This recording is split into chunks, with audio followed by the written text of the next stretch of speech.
Я с радостью представляю сегодняшнего нашего лектора. Я думаю, что на самом деле в представлении он не очень нуждается, судя по количеству народа, которое сегодня собралось на стрелке. Это Патрик Шумахер, партнер британского архитектурного бюро Заха Хадид. Собственно, вместе с Захой Хадид Патрик работает с 1988 года, создает вместе с ней проекты в рамках направления параметрической архитектуры. И сегодня Патрик на стрелке расскажет про свою новую книгу, точнее, первый том этой книги «Аутопоэзис архитектуры», самовоссоздание архитектуры, вышел в 2010 году. В начале 2012 года вышел второй том этой книжки, о которой Патрик расскажет сегодня. И также Патрик расскажет о том, что он делает сейчас, и о том, почему архитектура является одним из лучших средств коммуникации между городом и жителями города. Спасибо большое. Представляю с радостью Патрика.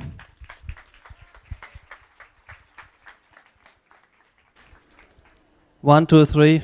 Welcome, everybody.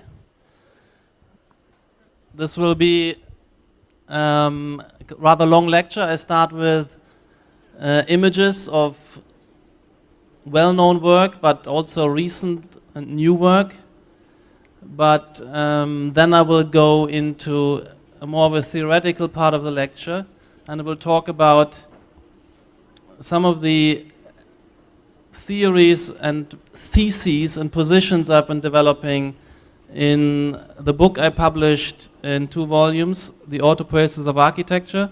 It's my attempt to make sense of 20 years of practice, and particularly of the last 10 years of a new movement in architecture which has been developing. And I think it's growing globally, and I want to push this movement into the mainstream to really finally impact the built environment globally the way modernism had done after 10 years of incubation in the 20s, and then rolled out its ideas and concepts globally over the following 50 years. So I think we're in a similar stage at the moment, where I think there has been a collective research, a great movement and research of gearing up to finally make an impact. I will talk about a particular aspect of that work, which is important in many ways to understand, because it touches on what I call the core competency of architecture and design, which is to do with communication and communication design. I believe ultimately all design is communication design. All the totality of the built environment is an interface for communication, and also product design, fashion design, and all design disciplines, including graphic design, obviously, is about constructing platforms and arenas of communication. So that will be the theme, which is one of the sub-themes of my book. But just to start with a few images, I start with this project. It's a very trivial, if you say, like, you could say program, a very mundane program. It's a park and ride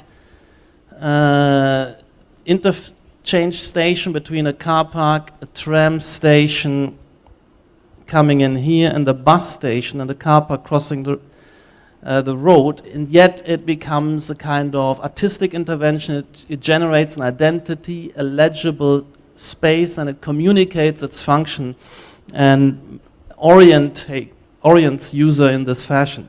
And all the elements, all the pragmatic aspects of the design are brought under a kind of unifying formalism, this kind of spatial graphics which creates this identity and makes the processes at that point clear.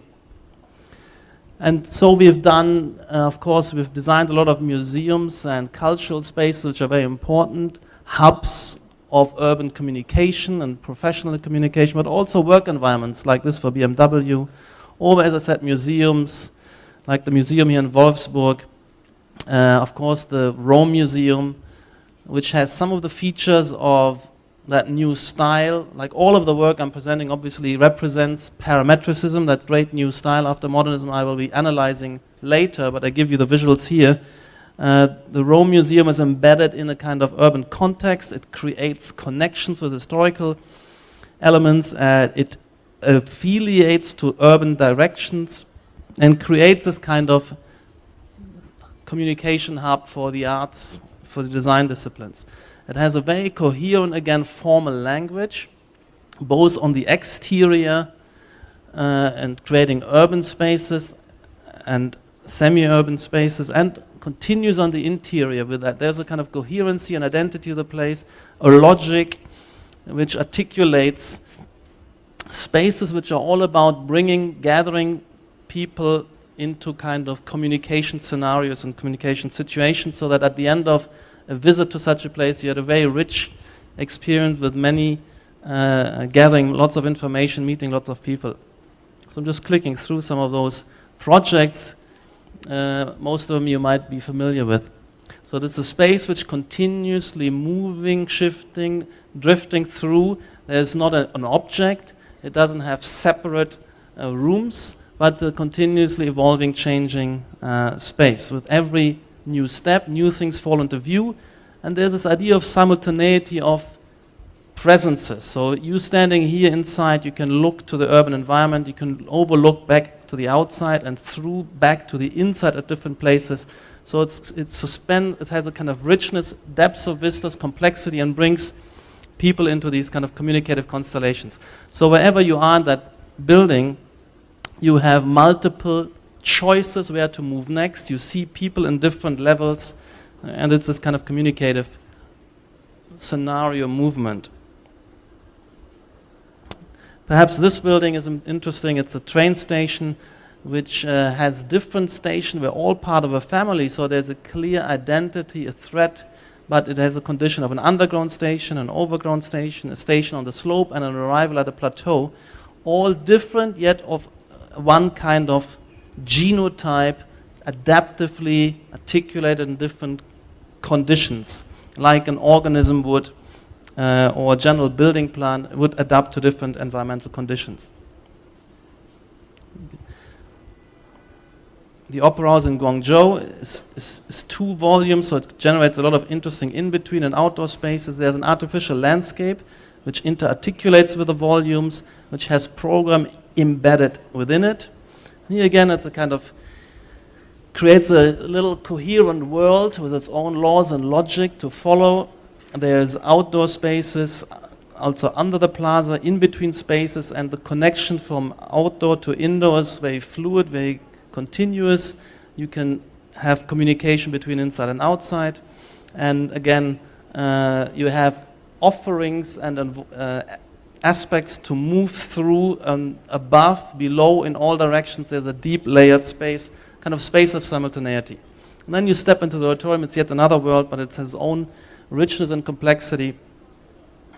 And a new project we've done in London is a small retail space, and again it creates a kind of its own rules. It's rule-based, it's complex, it's fluid, it's rich, it's a network of spaces of different qualities, and yet it's kind of an elegant, navigable space.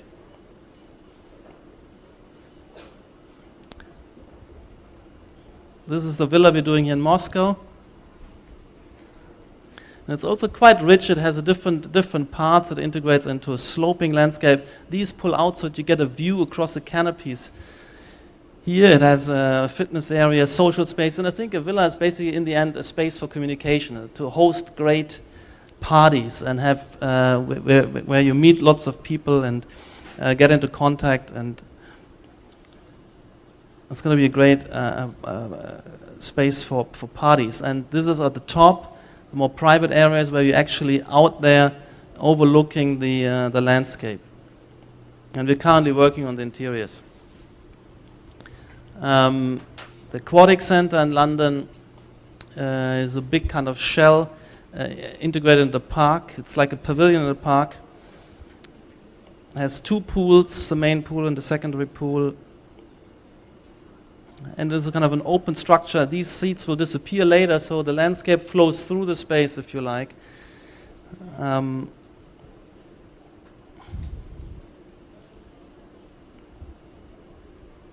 museum in Glasgow, adapting to a condition of 2 rivers.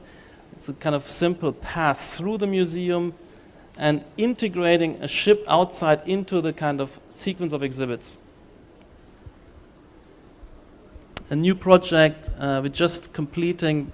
We're opening 6 projects this year. This is one of them in Montpellier, France. It's a multi-use building with different institutions which are articulated as these solid volumes connected by these public lobby spaces. It contains an archive, a library, and various office spaces for the regional government of South France. And it's a kind of sectionally conceived project where all interesting moves take place sectionally. It's again a very kind of graphic, if you like, a spatial graphic, a strong artistic language creating identity, giving certain rules by which you can navigate. You can know that along these kind of glazing areas you find all the connection spaces, all the lobby spaces, and in the solids, total solids, you find archive spaces, and in these windows you find the office spaces.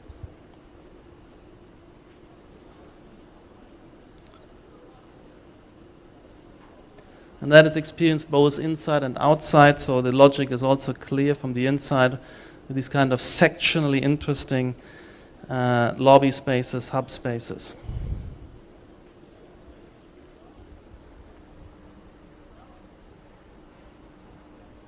Project which hasn't been shown at all yet is the cultural center in Baku. It's a huge project, cultural center with a park, contains a museum, a conferencing center, which spill out areas, a music hall, and a library. And here's the main entrance with one great lobby space. So it is quite fluid, it integrates with the landscape, it looks different from each side, but yet, and has different offerings, different exterior spaces to spill out on, and yet you know that it's one object you're navigating. One territory keeps changing, keeps looking different, yet there's a coherency and unity. So it's this unity and difference, this differentiation, which at the same time is easy to grasp, to navigate, to understand. And the way it embeds itself in the landscape here. Night view. The day view, this material is also articulating the plaza. There's a continuity of material between roof surfaces and plaza surfaces. This is just the rendering. Not everything is fully finished. As you step in, again, this moment is important here, very communicative. You step in and you see activities on different levels, layered in deeps of space. You look outside the building and back onto the building. So you can imagine that at that point of simultaneity, you have lots of choices.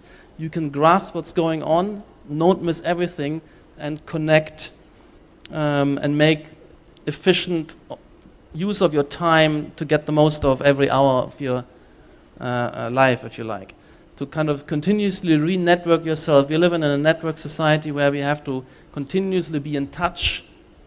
What we should do depends on what everybody else is doing. We need to recalibrate, network, stay in touch, and therefore we need spaces where we can see what everybody else is doing, so we're part of a dynamic network of continuous mutual adaptation, if you like. And that's what we need these kind of spaces for, where we step in, instead of disappearing into a corridor, elevator, and little cell, we step into a world where we see what's going on, what's unfolding, and can make choices. And you can see the transparency of that space and the different vistas and connections it affords at any point as you move through it.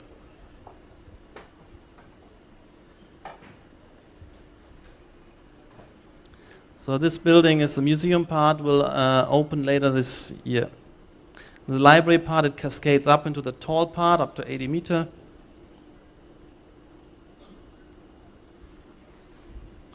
And we realized that with curvature you can order and articulate much more complexity, because you can follow continuities, you can create, you know whether within the space there's concavity versus convexity. It becomes much more complex yet legible. Whereas if you work with angles and corners, the scene pollutes itself quickly, becomes visual chaos quite quickly. And here you get a lot of information elegantly integrated. And this is the music hall. And again, here the topic is to take a system, instead of collaging different elements, this walls, ceiling, seating, lighting, it's all modulating a single system which delivers all these different functions and therefore creates something quite rich with functionality, but kind of calm and clear in terms of visuality. So it's the kind of increased complexity of life articulated through a kind of reduction of complexity through visual artistic languages. Similar project in Beijing. Totally different function, but again a cornerless space. It's a retail experience, shopping, and also office space, working space. And here the point is, again, is a kind of big space on multiple levels, many choices in view. At each step you see 50 to 100 shops to choose from, to move through. There's a lot of outdoor area. And you step in and you can look down and up and all around, and layered in depths of space you have the life you want to participate in unfolded in front of you. This is under construction in the center of Beijing. Smaller projects we're finishing in a museum in Michigan, a library we're doing in Vienna, and here we have a kind of, we started this game of coding the space. So there are two colors, two types of volume. This is a library volume, this is administrative central university volume, and this meanders, they kind of integrate complexly like a puzzle, and then there is this kind of glass gap which has all the unprogrammed public spaces. So this becomes a kind of orienting matrix, both outside and inside. So there's a simple coding of library versus central service versus public space, which structures that complex. So this is kind of what I mean by turning the built environment and the building into a system of signification, into a kind of semiotic system. And as you step in, you get again this kind of grand overview, this three-dimensional space of simultaneity where you can see what's going on throughout the building. And these moments happen 2 or 3 times in the building. So it's not only one, there are 3 such connective atria, if you like. There's a second one, a secondary atrium. Again, the views outside and internal connections. So at this point you can see what's going on and make your next move, which is extremely important in contemporary network society. This is also under construction.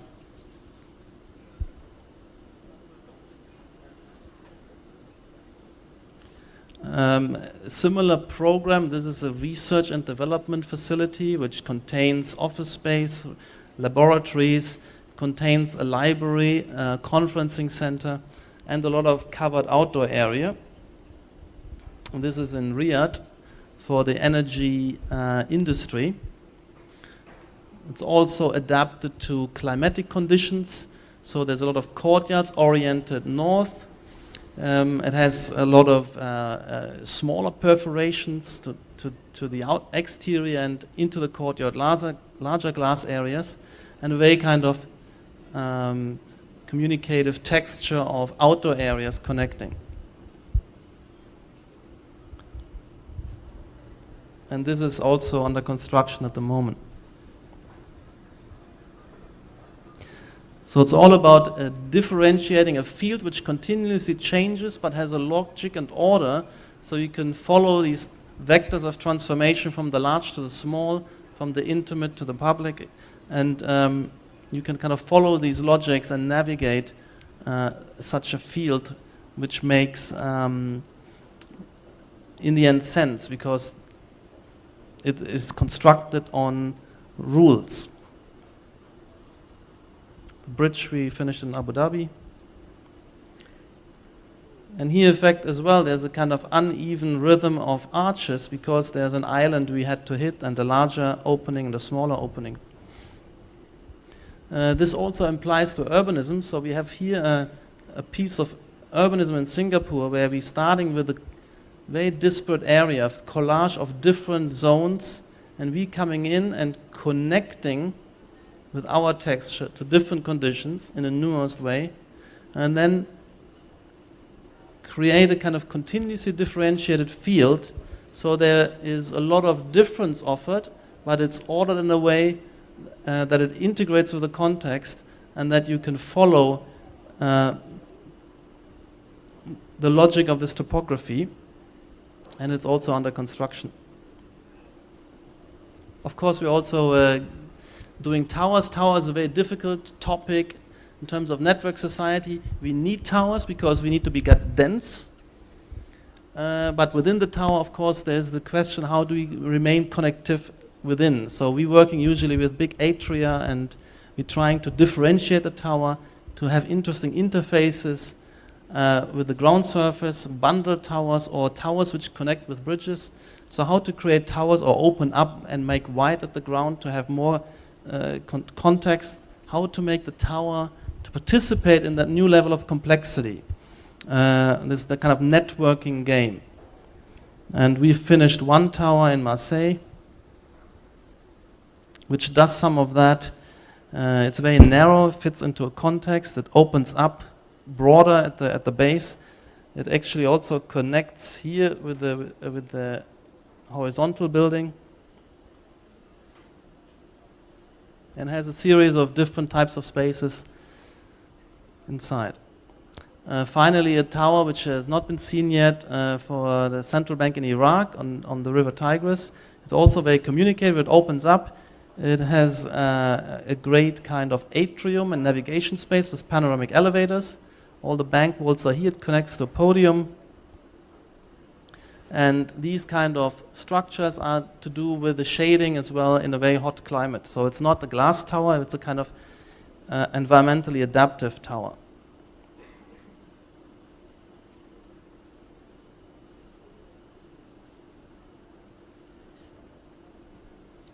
We're doing design as well. So what I'm talking about, this new style, applies to urbanism, to architecture on all scales, to interiors, but also to the world of design, even including fashion design, furniture design, product design, the totality of the built environment and the totality of the world of artifacts is brought under the expertise of our discourse. And I think all of it needs to transform, like the time of the Bauhaus. When the Bauhaus took off, it also had ideas about urbanism, architecture, industrial design, the totality, including fashion design. So the totality of the built environment, the totality of the world of artifacts is under the spell of our discourse, of our direction, of our collective leadership of an avant-garde. And like the Bauhaus transformed the totality of the world of the built environment and the world of products over 50 years, and including this design is a kind of, still under the spell of Bauhaus. I think we need to change, and we can make the same impact now on the basis of parametricism. So we have got engaged in furniture design, in fact in fashion design, product design, car design, interior design, on all levels, kitchens, cars, handbags, shoes. Everything is part of and everything is an interface of communication. We're navigating the world aesthetically by the kind of environments we're stimulated by, we're drawn to. We pick out the communication partners based on their looks and fashion, so it's a very important interface of communication ultimately. So we're looking at this as a new table we just created. We're opening a showroom as well in London in our office, and we have 2 offices in London. So it's a raw pictures, opening a showroom where we show some of our products and environments and installations, etc. So if you come to London, pass by and have a look at our new showroom. So the headline here is what we're aiming at is what I call complex variegated order. So what I believe is that architecture's task now is to organize and articulate the societal complexity of post-Fordist network society. Post-Fordist because before the era of modernism was Fordism, like the Ford factory, the mass reproduction of a very handful of products, endlessly repeated for decades, so that in the end the task at this point to give everybody the same standard of living in terms of an industrial standard.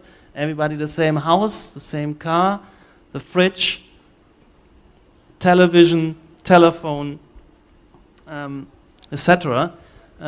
Television had only one channel as well, logically.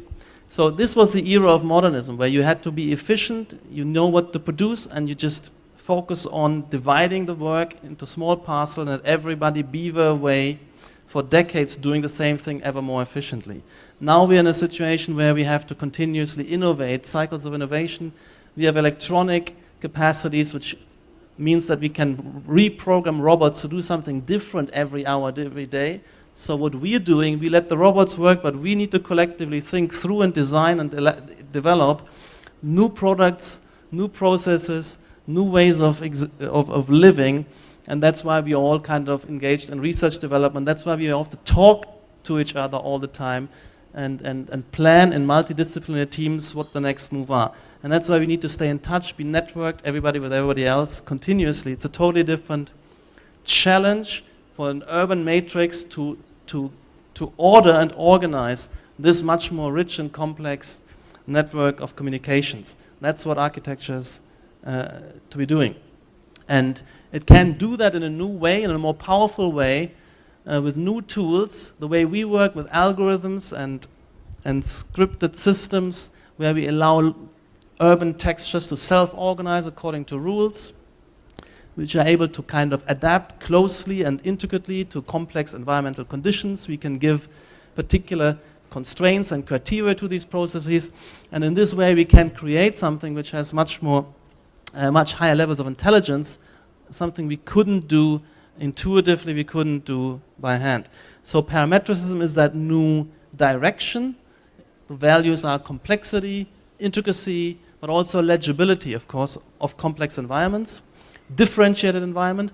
And I'm promoting this style, and what you saw is falling within the paradigm of this style. And I'm also written that book called The Outer Persons of Architecture to look at this work in historical context, why it is important, why it is necessary, what's its superiority, and how to further upgrade these capacities. What does a discipline have to learn? What intelligences does it have to acquire to do the next stage?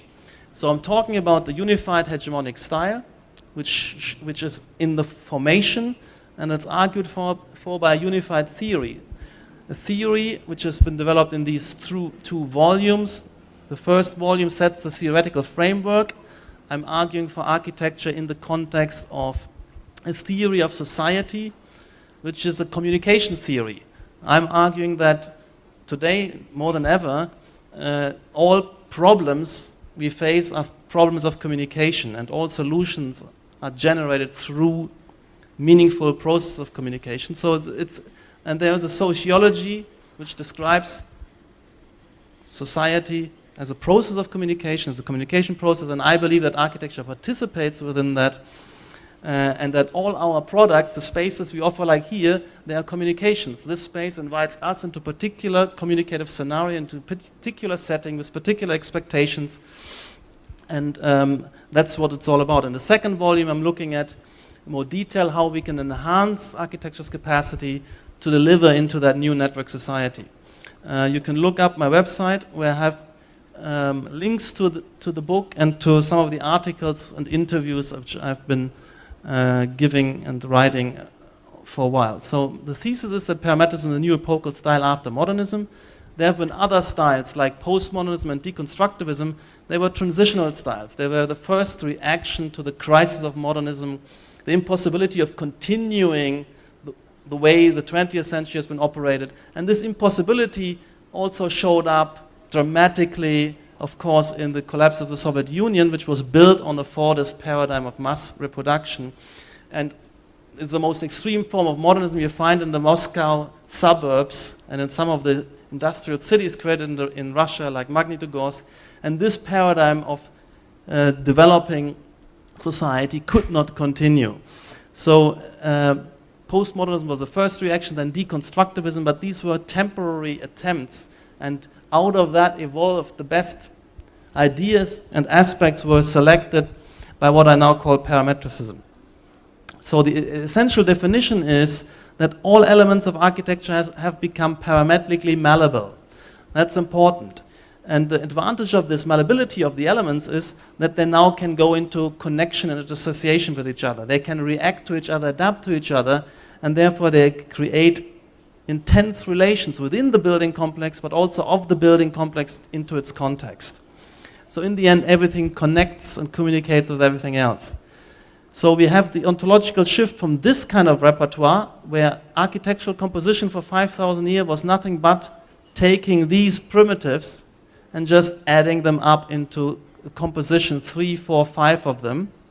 And now we're moving into a situation where we have malleable, flexible, fluid elements, splines, blobs, NURBS, particles, which engage into kind of complex interactions and generate a much more dynamic and rich and intricate spatial scenarios. So when we're looking at the new tools in which we're working, instead of using a pencil and a ruler to create kind of dead lines, straight lines, or using a compass to create kind of same and monotonous circle lines, we're using these kind of arrays, we're using dynamical systems and allow them to aggregate by the use of attractors and repulsing elements and giving these elements different properties and allow them to self-organize in these beautiful,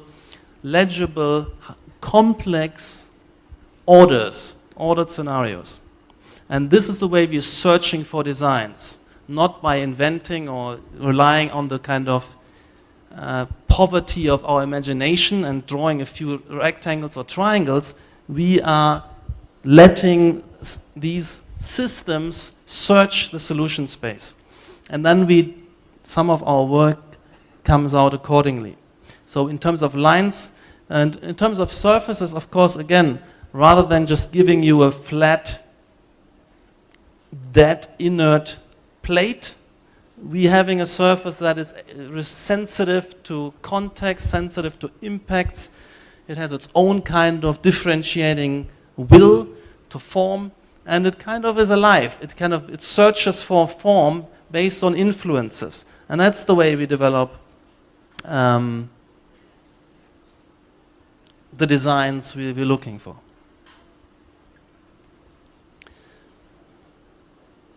So, and then these are the kind of surfaces, the continuously changing and modulating surfaces, where a bench becomes a kind of, a sofa becomes a bench, becomes a shelf, becomes a sculpture. And again, these kind of surfaces where we have one surface modulating and becoming seat, becoming balcony, becoming lighting gantry, etc.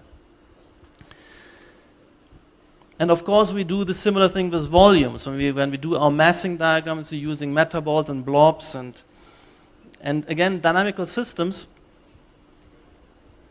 And these are the kind of projects we're generating, where volumes fuse and separate and stay in touch and are sensitive to distortion and forces. And these are the kind of results we're generating. So these are the elements. Everything becomes parametrically malleable. These are the basic building blocks of all new architecture. They're radically different from the sphere, circle, and pyramid, and adding these together. We are talking about the kind of dynamic interplay of these new, totally new basic building blocks. But we also can go further. We can give principles of how to work with these, how to search for solutions with these elements. And there's both functional and formal heuristics, because this new style is not only about new kind of forms. Every new style should also have a new attitude and way of handling function, a new understanding of what the functions, the social functions, the requirements of society are, and how to understand them. So we have to go through both a new set of formal principles and a new set of principles of understanding functions. I start with the formal principles. And the first important thing is that we need to really be rigorous and principled in really working with new principles and not falling back on old principles. So we need to be we have negative heuristics. We need to say what we are no longer doing. We need to exclude, for instance, these rigid forms, which we should no longer work with. They are taboo. They simply lack complexity and malleability, and they need to be rejected. And I've been working for 15 years. I've never drawn a circle or a rectangle in the last 15 years. Neither has any of my students, colleagues, or friends. So this is really, in retrospect, a taboo. It's not to be done. Also, what we are rejecting is what has been happening all over architecture for 5,000 years, is this kind of repetition. When you have an element just to simply repeat a solution. Simply lack of variety is not the image of our contemporary society. I haven't done it, and I will not do it, and this is to be rejected. It's also taboo. It's important to have these kind of, start with the negatives. And what is also important to reject,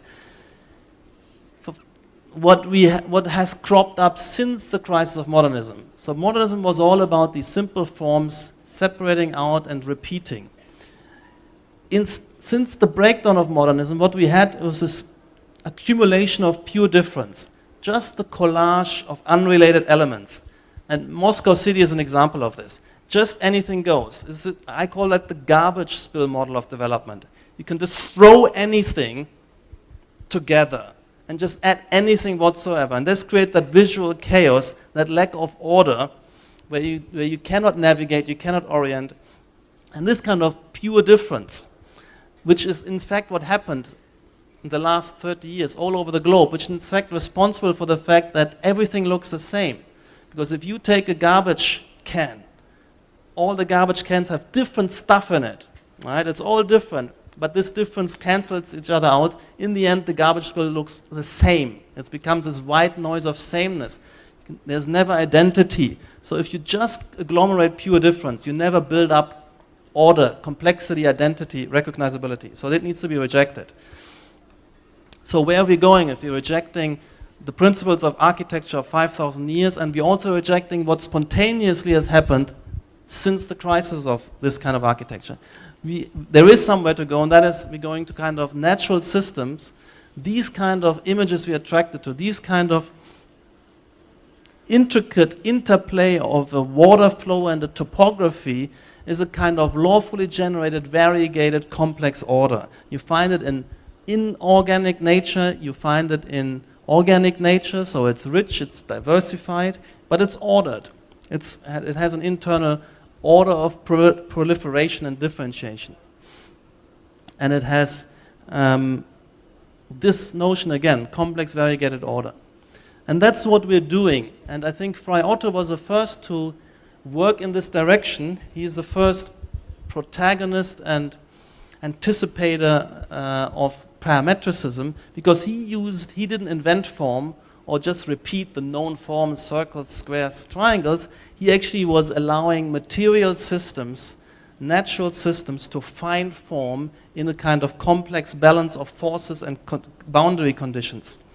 And we can do this, what he did with material systems, we can now simulate in the computer to generate a kind of second nature, and we can also be more free. We're not restricted to what we can do with physical models, but we use the same principles, and we can generate the second nature of lawfully differentiated dynamical systems, which we can push out of natural parameters. We can invent systems, subsystems, and we creatively invent the laws of nature, in inverted commas, which govern these artificial environments, but they have the same rigor and rule-based algorithmic structure like nature itself. So we become kind of inventors of second natures. And these are works of students this is Zahadid architects, this is my AA students in Vienna and students in Innsbruck.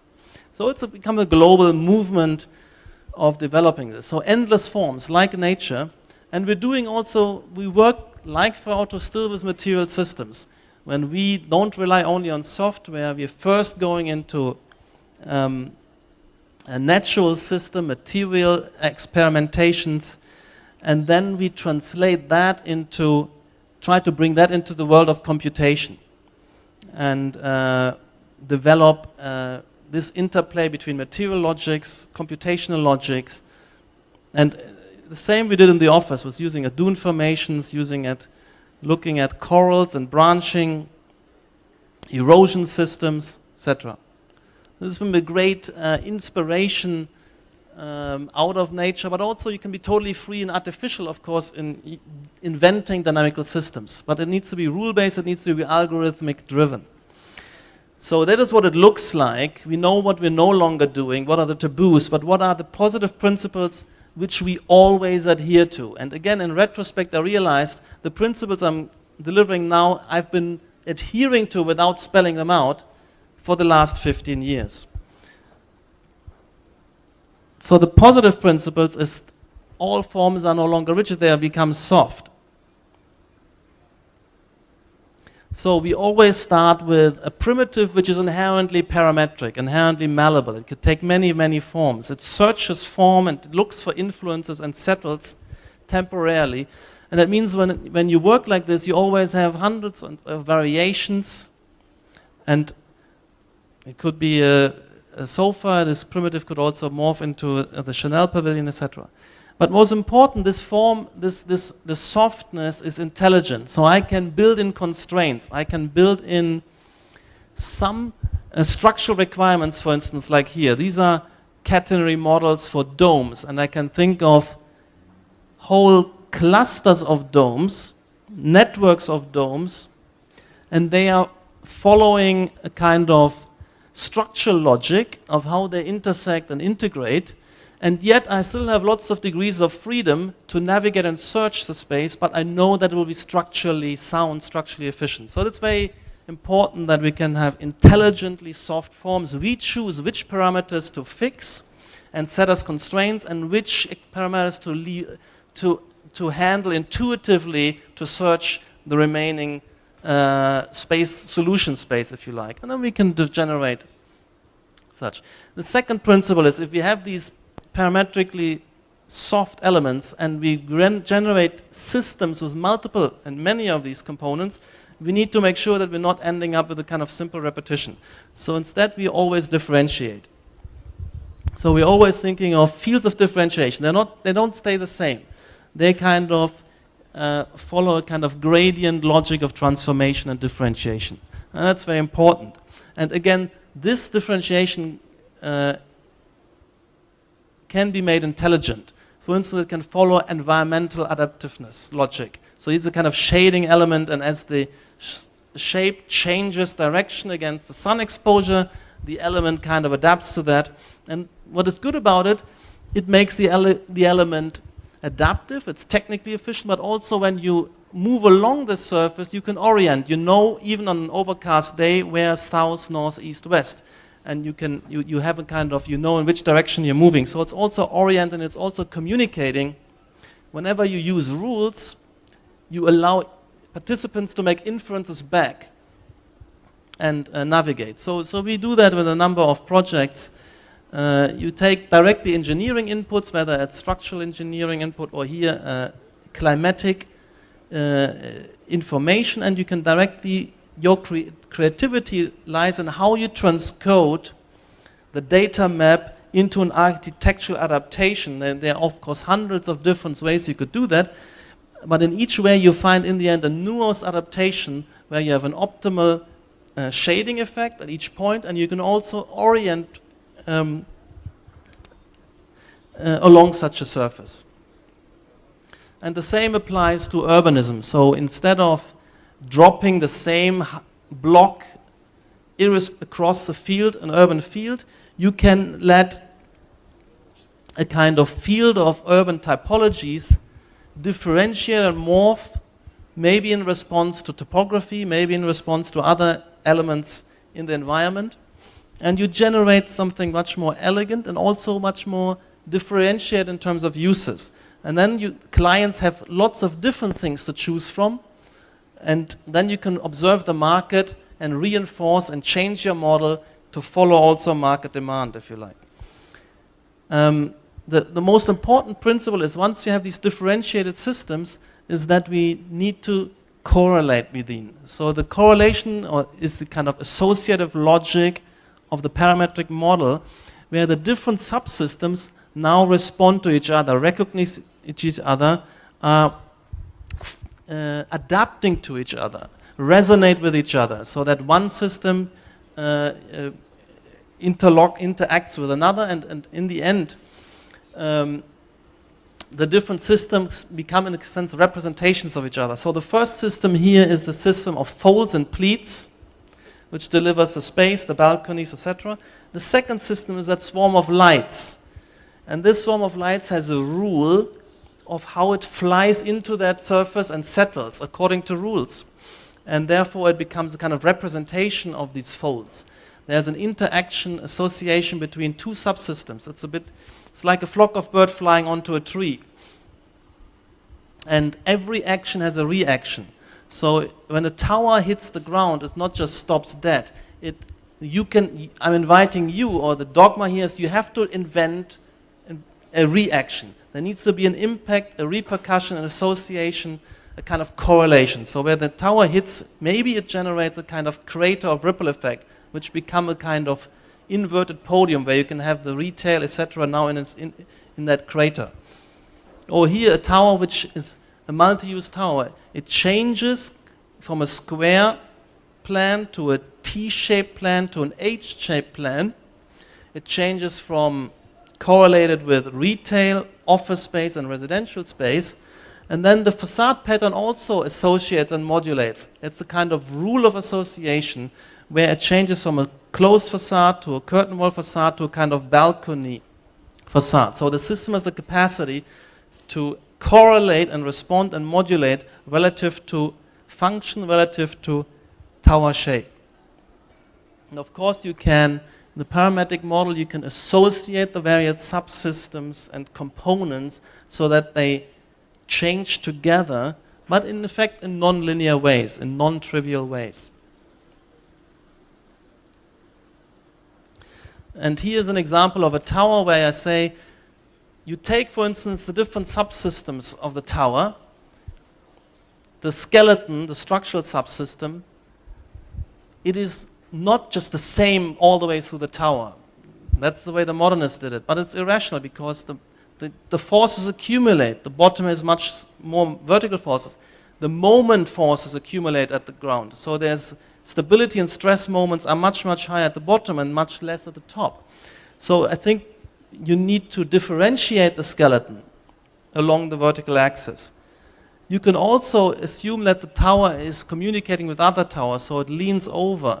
And then you get this kind of structural force diagram as an input into the design process. And first of all, we're saying, instead of having this system of always the same, the smaller tower with the core in the middle, then outrigger, then tube system, that's irrational. This is better, where the skeleton differentiates. It starts at the tube at the bottom, then becomes a kind of stable core later on.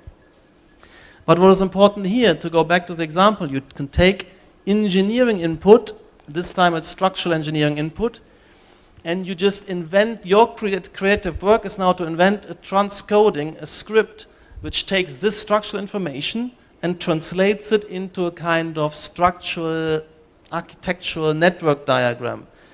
And that is your creative act, how to transcode. It needs to be structural sensible, but there are 100 ways of doing this. And here it's a way of intensifying the network capacity of the structure. The next you come in with differentiating open areas from more closed areas, and you can again create a kind of transcoding script which delivers a rule, so you don't have to invent it point by point. You just think, what is a sensible rule of translating a tower form into the distribution of open and closed? Then you come in with the floor plates, and again, there's a rule by which the floors relative to curvature pull away to create internal atriums. And then you think of the core and the ribs and the rib structure. There's a simple rule of projecting equidistant points to a kind of eccentric core, and then the ribs are differently dense the more dense they are, the more far away, the more deeper is the slab, the more deeper is the rib. And you can therefore generate information. If you move along here, you know ribs are dense, ribs are deep, I'm in a deep space, even if you can't always see it otherwise. So everything, if you work in this rule-based correlative way, everything has information about something else. Because it follows a law, a logic, you can make inferences. And also what you get is something which looks awesomely beautiful because it is kind of intricately built according to quasi-laws of nature, if you like, your invention, of course, but it creates a beauty which which you feel attracted to, you think you can trust. It is intricate, you're curious about its principle, its laws, and that's what attracts us, because there's some kind of intelligence, a high level of intelligence inbuilt in the structure. And I think that's what we perceive when we love it, when we feel beautiful. If you look at a garbage spill, where there's no intelligence, no information, no correlation, you're not interested. You find it ugly, you can throw something at it, you add and take away without making any difference. But here, to add and take away, you cannot arbitrarily add something or take something away. You have to add according to the rule.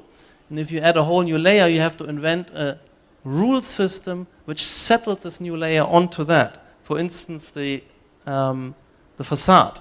It traces the atriums with lightness of perforation, for instance. And when you, in the end, look at it, there's a totality of correlated subsystems which it's non-arbitrary. The more you work, the more difficult it becomes to add something. In the normal way, the collage way, you just add something, it's easy. Next step is always as easy as the first step. Here, the later steps become ever more difficult because there's ever more intricate, intelligent order to destroy. And you can only enhance, but you can always enhance if you follow the principles. If you follow the principle of giving your elements more parametric freedom, of differentiating your subsystems and then correlating, most importantly, these subsystems to what you have. So with these projects you can make ever more beautiful, intricate, intelligent if you work along these principles. But if you step away from these principles, you will destroy this project. So here are the principles. Negative, no rigid forms, no simple repetition, no collage of isolated, unrelated elements. Positive, all forms are soft, they are intelligent, therefore every deformation is in fact an information. It gives you information. All systems are differentiated, all systems are correlated. We talk multi-system setups, of course. So, and the advantage of this is this intensity of relations, where everything you see tells you about other things happening. It tells you where in this transformational system you are, whether you're at the bottom, middle, or top of the tower. The facade, if you look at the facade, it tells you how deep the space is at that point, etc. So everything is connected to everything else according to rules. That means you have information retrieval at any point, even about things which are not visible. If you look at this kind of shading element, you know which direction of the sky you're related to, etc. So this is the essential innovation, the internal integration of the different systems, but also external adaptation is possible. So if you look at an urbanism here, instead of this everything the same, where the modernism would have you have two existing contexts and you add a third, here we are able to adapt nuanced way to the existing. At the same time we create radically different conditions, this open clearing, this dense towers, small to large, there's radical difference, yet there's continuity and lawful differentiation. So it's easy to navigate. You can navigate and easily find and drawn to this point or to that point. So I'll play it again. So I mean, this is the power of parametricism, something which is possible. You can give me any rugged and disparate collage of contextual elements, and I can come in and integrate them into a coherent, elegant, differentiated new texture, which is a lot of new qualities, but incorporates the old qualities and gives them a place in a global order. So we're moving from, and this is still a kind of single system setup, just the fabric, the massing, but of course we're moving from simple massing, and this is another algorithm where you can pick up streets and create a kind of complex massing. but I'm interested also in multiple systems integrating towers with landscapes, with low-level buildings. And here is a system, for instance, where we used fluids. We're using different color fluids to generate an urban pattern. And then we're transcoding this information data set into different three-dimensional sets of informations. But this is just a single system. All fluids are translated in one way. Here you can see that you can translate different fluids in different ways. So you have suddenly two systems, but they still interact like two fluids. So there's a kind of coherency and law and order in this. It's a richer environment. And now there's a kind of third system. So all these systems here, in a sense, are invented, created transcodings of these fluids. The overall fluid dynamic is still in the system. And these towers rise because the fluid was more dense and less dense here, etc. And we're doing it again here in another project. This was, in fact, a Moscow city. And we're starting with a kind of field of particles or massing particles. And then we use that with a second system of distributing color and distributing these kind of network lines. So you can have different, each density delivers a different shape and a different pattern of networking. And in the end, a few translations down, it gets this kind of image. So it's a very rich texture. There's a lot of difference, a lot of diversity, but they're all kind of following laws and logics, a bit more complex. You need to live there for a while to learn and understand these logics, but they are as logical as a natural environment. And the indigenous people in the jungle, they know how to read the environment. They can see where there's dry, where's the river. They can find the river just by watching how the vegetation transforms. And this is the same thing here. You can find things by seeing how it's the impact of the thing you're looking for ripples through the system. But this is all the formal principles. Now, functionally, it's also important that the new style has a totally new attitude towards function. We are no longer thinking of function as a simple schedule of accommodation with a handful of fixed stereotypes, residential, commercial, as if there was only one type of residential, and if it was to be always separate. So these stereotypes, office space is a meaningless concept. You need to understand the particulars of an organization, of a life process, if it's large, small, medium size, mixed and unmixed. So these stereotypes are out. We're no longer assuming this social homogenization like modernism, which has to do with these stereotypes. And we're no longer working with this kind of segregative zoning, where you kind of put residential here, retail here, and workspaces there, and separate everything out. That's all, these kind of things we're negating. We want to have the kind of intricacy of differentiation. So instead, positively, we're saying all functions are parametric. They're not stereotypes. They all have variables and they're variant. So we're talking about variable event scenarios. We're saying all program domains are differentiated and potentially mixed. And we're saying everything communicates with everything else instead of everything is separate. So it's important that the style has this kind of both a functional and a formal heuristic. So these are the functional principles in summary. Again, taboos and dogmas. Never think in terms of stereotypes. Never think in terms of segregative zoning. Never assume social homogenization, etc. Always think of parameters or variables of your programs. Always think of an event. You challenge you. How do you can differentiate the program you're thinking about? And how do you can think of having everything communicate with everything else? And it's always a challenge. What else can I make the space communicate with? What else can I take into account? Maybe something which is quite far away. How can that impact? And it's on this side of the site, even if it's 2 kilometers away, there's a kind of city center, it still should kind of asymmetrize, radiate and ripple through my texture. It's an infinite project. I can always have more things to correlate to.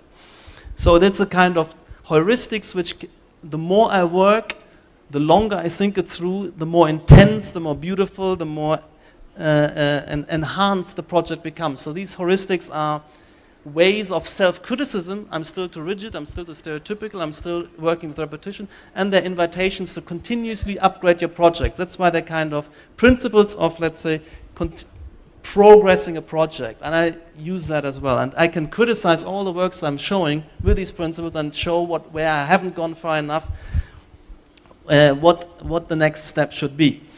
So, parametrism is a new epochal style after modernism. It's a new universe of possibilities, and it's radically different from what everything else existed in terms of repertoire, but the purpose is still to organize and articulate life. And the two books I've published go through that, and I'm now, I hinted at it earlier, so it's a comprehensive theory which is basing architecture on communication theory. It starts with a discourse analysis of the discipline, so I'm looking at how over the centuries the discipline has evolved key categories, the distinction between form and function, the category varies of aesthetic values, etc., certain methodologies, and how they have been upgraded, how they have evolved historically, and how they should be upgraded in the next stage. That's very important here. First, explain, and there's a lot of respect for the discipline. I'm not saying everything which happened was kind of horrendous and needs to be stopped.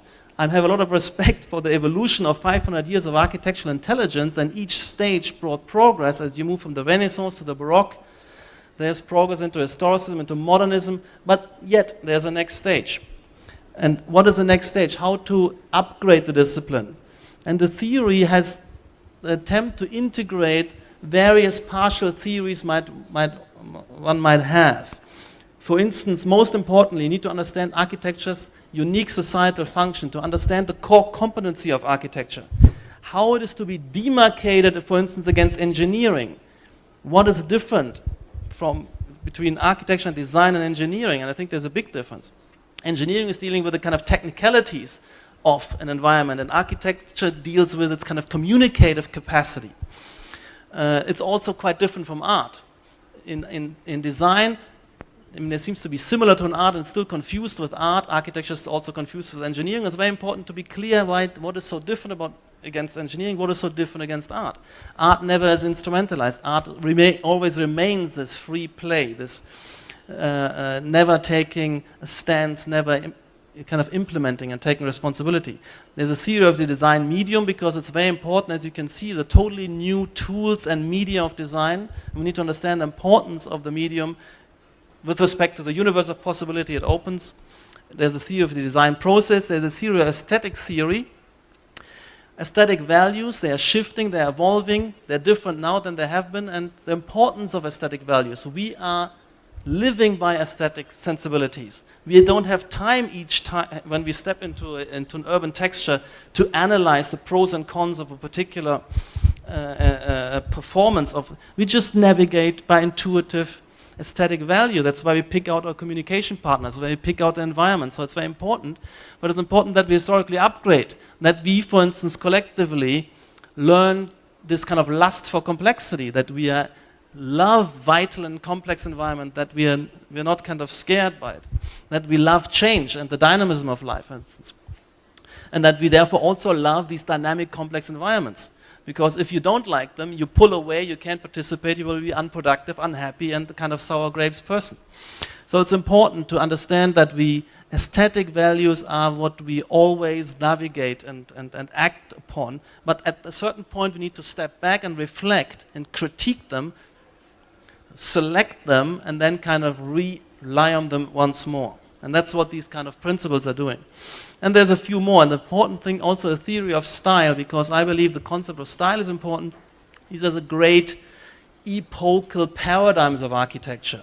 They make sense. As we shift from Gothic to Renaissance to Baroque to historicism to modernism, we're tracking, architecture is tracking the great epochal shifts in societal conditions. So we're moving from the medieval feudalism into the Renaissance, we're moving to the kind of early capitalist city-states of Florence, and there's a kind of new level of freedom where religion is replaced by science, etc. So there's a kind of reflected in a new, actually the emergence of architecture as a theory-led creative discipline for the first time. And then we move from there to the Baroque. The Baroque has a capacity to articulate and order much larger complexes. The Renaissance is still additive. each element has internally symmetry, but it's additively composed. The Baroque has these huge sweeps of convex, concave, of asymmetric parts integrating into huge global entities. The Baroque city, the Versailles, these are much larger complexes.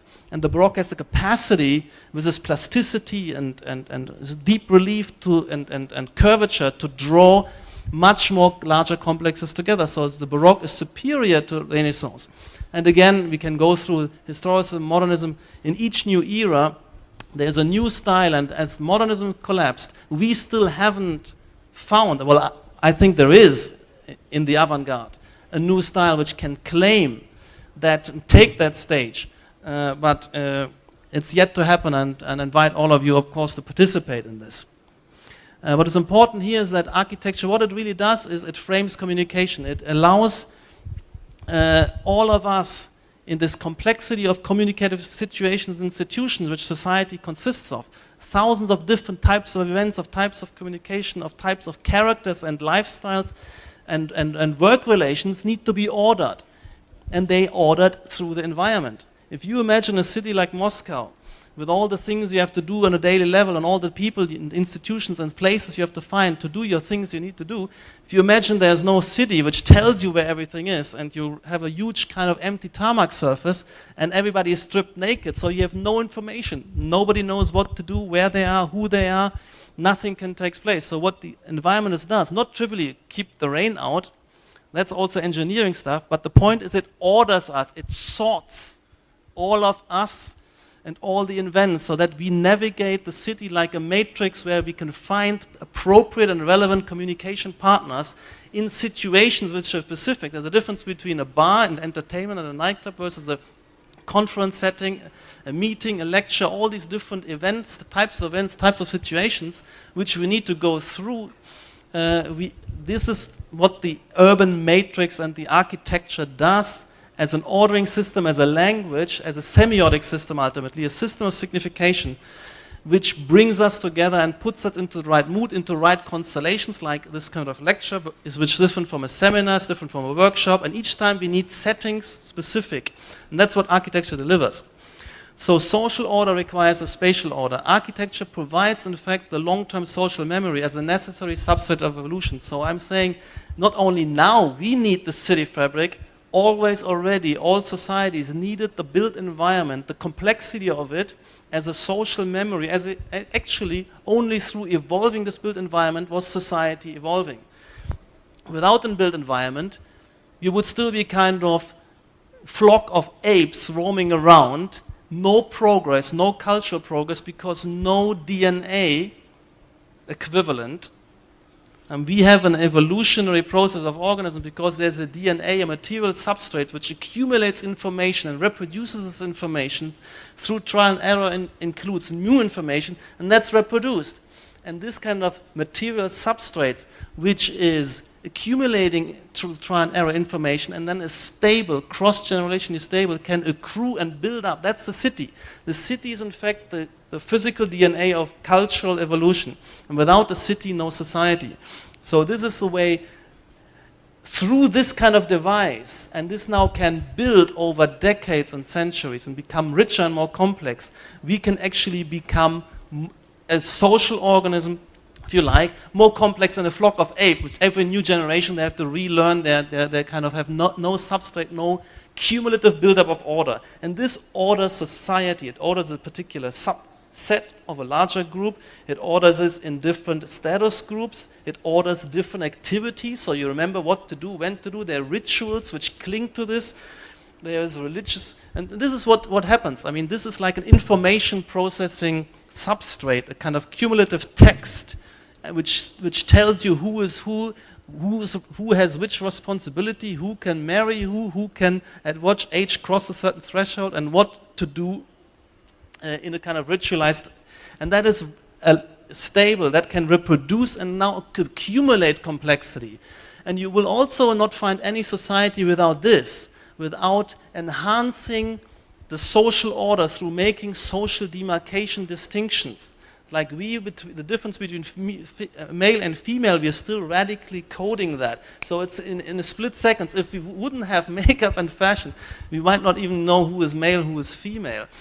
But more importantly, of course, we are encoding a whole social universe in the fashion system, and we're still relying on that. You can see the difference between a student and a banker. They might both of them be 27 years old, but you immediately know who to pick and who not to pick in terms of criteria of relevancy. So that has always been the case, and that's now the domain of design. That's why I'm including design, fashion design, products, architecture.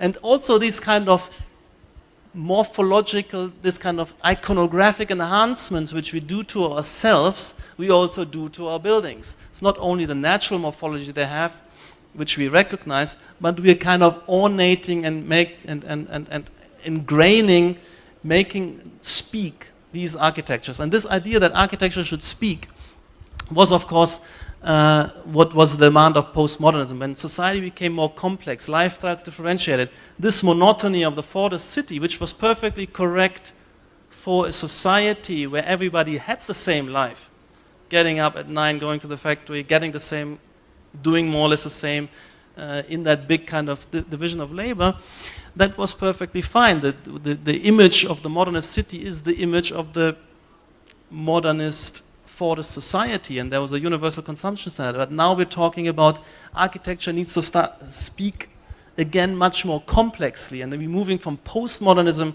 in fact, to something like deconstructivism. Postmodernism did it by borrowing old iconography, and deconstructivism started to say, hey, we can kind of differentiate this way, but we can invent our own abstract new iconography and be more principled and systematic with that. And instead of segregated zoning, we kind of integrate and layer and create kind of multiple superimposed systems and create this kind of, the lust for complexity was there already in deconstructivism. But it was kind of chaotic and in itself generating, in the end, that garbage spill, which is still better than the monotony. I rather have the kind of Tokyo or collage garbage spill development than the kind of endless monotony of Moscow suburbs. But we took this idea of layered, of building up complexity, but now in a kind of ordered way. There are gradients, there are laws of association, a squeeze which encompasses everything. And this was early 90s, where we started at Columbia University. It was still too chaotic, it's not very refined, it was primitive computationally.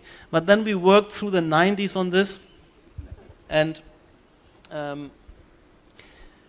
developed this style we're now mature and confident about, and now understand more its purpose, its power, its superiority. And that's why I think we are more than ready to roll it out into the real world. And you saw our projects, which we're doing in different continents and different function domains. We're going now all over the world, all function domains we're addressing, we're working on all scales, and we've grown from a company of 5 when I started to a company of 400. But it's still a drop in the ocean, so inviting you to participate. So this is some of the things we did in the mid-90s, competitions we all lost, but since the last 10 years we actually been more successful. So the societal function, to repeat, is the innovative ordering and framing of communicative interaction on a new level of intensity, density, intricacy, etc. And the way I'm thinking about it, architectural order, we need to organize, we need to sort people in space, distancing them out, bringing together, separating, connecting. That's the physical, just the physical bodies. How are they kind of distributed? That's the question of organization. The second question is, how do we kind of turn this into something perceptually palpable? It's not only physically ordering and sorting and connecting, but making that on a new level of complexity. The problem becomes, can I see this? Can I navigate this? Because it's not the object order which is important only, but the subjective legibility and comprehensibility of that order, because I rely on people to navigate this actively. So it's the question of articulating that order, and articulating this for the sake of phenomenology, so perceptual palpability, conspicuity, that I can perceptually break down the scene, and as a system of science, a semiotic language. So the parametric organization That's where we have to upgrade. What is complex organization? We know very little about it as architects. We know maybe grids, and that's more or less it. We have no much else ordering devices, maybe an axis, maybe kind of symmetry. No, we need to go into a research of enhancing organizational patterns, organizational capacities, network logics. There's a whole mathematics we can work on. There's kind of, these points can be connected in all sorts of ways, and they make a big difference, both in terms of detour factors and quantitative efficiency, but also in terms of the political order of such a space. This one has a center. This one does have a kind of absent center, and this one has a kind of grid where everything connects to everything else. So they make a lot of difference in terms of hierarchizing the space. This one has centers and subcenters, so it creates positions, and these positions will create social identities. So in a sense, the spatial order will, in a sense, force and differentiate identities. There will be a struggle for this position, a struggle for this position, and it will give structure to the space. It's nearly inevitable. So we need to know about these things. We need to distinguish them, we need to understand them both qualitatively and quantitatively. And there's been research like this also in terms of efficiency, the systems total network length versus total detour imposed, but I'm more interested in the political and social ordering capacity of these systems. And the same is with arrays of cells. These are the different kind of networks configurations you can embed in this plan diagram, which is more telling than the plan shape. Now, if you look at this looks the same, but through different openings and closings, you have totally different. You have kind of rings versus a kind of branching system versus a kind of deep space. These are also an intelligence we need to acquire. Or here, these are different ways. This space looks like this from the position 19. From the position 15, it's quite different. You can go in 3 directions first, 1, 2. So that we have to look at the organization we're working on. We have to first grasp the potential. We also need to know that it's position specific, what the organization is. And we can start to work with kind of flows and connection and multiple and changing connections. So that's the world of geometry, the world of organization. The next point is kind of, and that's parametric organization. Phenomenology, we're working with kind of how you perceive things. You see vertical lines here and you see horizontal lines here. Because there's proximity, you see similarity also draws these things together. So there's different ways to break down a scene. You see kind of circular territories here, although they're objectively and physically not there. It's just the way our perceptual habits allow us to order this kind of chaos of points into a kind of structure. So we need to understand how we break down scenes. We usually follow curvature along. So this one we see as 2 lines crossing. We could have seen it as 2 like this, pointing, meeting, but we don't. So there's a privileging of the continuous line, for instance. Or this one, we privilege convexity. So this resolves like this, and not 2 Ks or an M and a W. It could be. So you can also play with this. This is an ambiguous figure. It could be 2 Ks. It could be an M and a W. Or it's that. So we can play with it. We reckon with that. Nothing is objectively there in the built environment. This bottle is trivial. I know it's one object because I can move it against the background. But in this ensemble of buildings, it's very unclear how I should decompose the scene into objects. Am I seeing this hollow space as an object? Am I seeing this as one object versus a second object? So the decomposition in entities. What are the unities of interaction? What are the units? What is the composition I perceive? It's always an act of perception. It's always an act of comprehension. And that we need to grasp. And that gives also a power of having one objective setting, giving it several potential mental decompositions and readings. So everything has to be considered. So we're looking at figure ground reversals, and we're looking at the empty space, we're looking at the full space as a figure. We know that we're using symmetry, and that we have that the symmetry becomes most powerful when we start with an amorphous. If I have a symmetry between one simple symmetry and put the next one to it, it's not very powerful as symmetry. But the more amorphous, the more powerful the symmetry in terms of an object. we can see figures in an open texture. So what is that? It's just abstract stuff. If I tell you that there's a woman with a guitar, you might be able to start seeing something. If I give you this, and then you look across, again, you start to see a woman and a guitar. So this is this act of perception which depends on the way we break down an always ambiguous, in a sense, perceptual world into figures and foreground and background, and where we led by prior conceptions. So I can also take this into account. I can prime you into this space from bringing to another. You come from one side into the space, you see something. You come from another side, you see something else. So different audiences can be given different settings, even though objectively there's only one thing there. So you have all these context effects. These lines are in fact the same. These lines are straight. These lines are still straight. The color of these dots is exactly the same as I'm proving here. So there's lots of these. These are the same again. And there are these kind of context effects. And this is the kind of image where I'm saying this is what the contemporary architecture should be like. It should be a kind of field of stuff which has multiple ways of resolving itself into a reading, into a composition. So here you might see a guitar on the table. It is still life, a Corbusier still life. But in reality, if you look at it again, you might say maybe there is no car. The guitar falls apart because the whole of the guitar is just a top plate on a pile of plate. This is just another shape like an armchair pushed against the table. These kind of tensioning devices are just the tops of the bottle or pipes. Then you see here the book, parts of the book together with the glass creates a second bottle.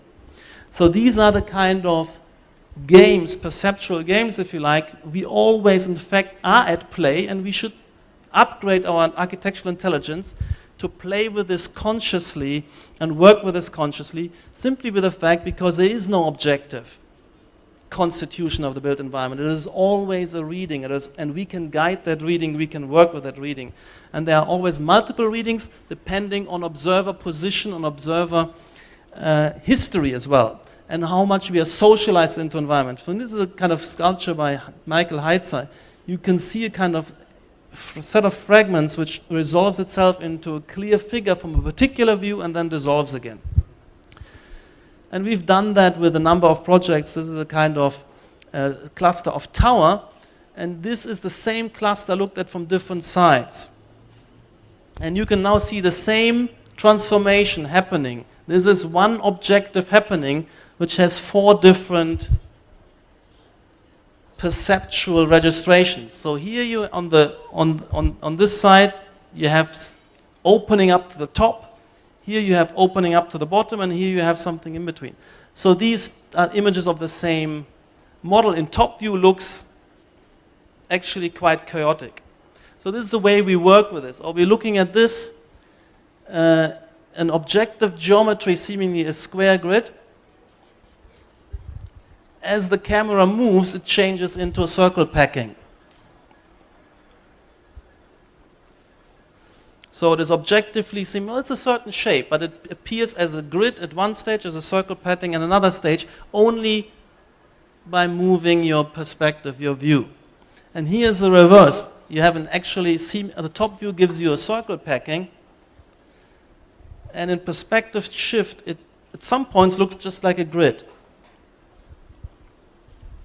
And then looks like an intensified wave. So you can have one object giving different character, identity to different perspectives, then it associates potentially with different things. So you can kind of continuously replay, reorder the elements of the composition, and therefore you can reorder our communicative behavior, what we're looking for, how we gather.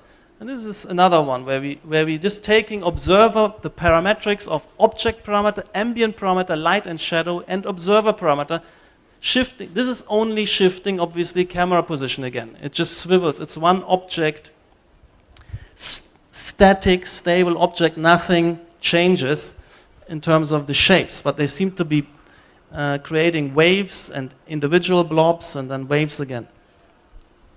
So that is what I do under the heading of parametric phenomenology. So we have parametric organization, we have parametric phenomenology, and we have parametric semiology, which is most important, the kind of creating the built environment as a semiotic system, making systematic correlations between form and function, and in a very nuanced way. And that creates the design project has for me these three layers.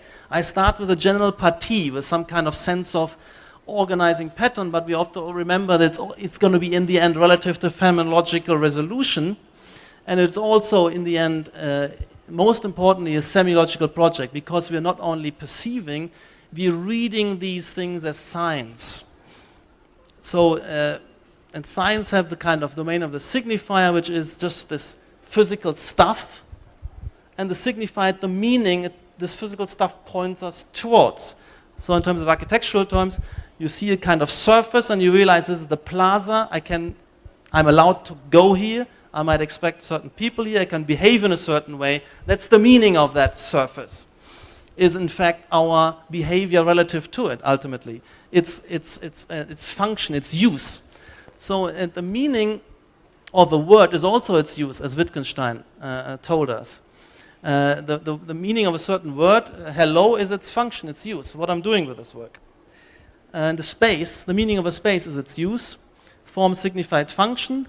And how does it do it? How does a certain space, a certain signifier generates and acquires a meaning through distinctions, never by itself. It's always a system of distinctions, a system of differences, which in the domain of the signifier and the domain of forms, formal differences in the end are correlated and coded in terms of functional or behavioral differences. That in the end what it's all about. And there's a kind of these two worlds, the world of form and the world of function, they confront each other, and they kind of, the differences in the one domain, they kind of interact and in a sense lock into the differences of the other domain, and only then we get determinate identities.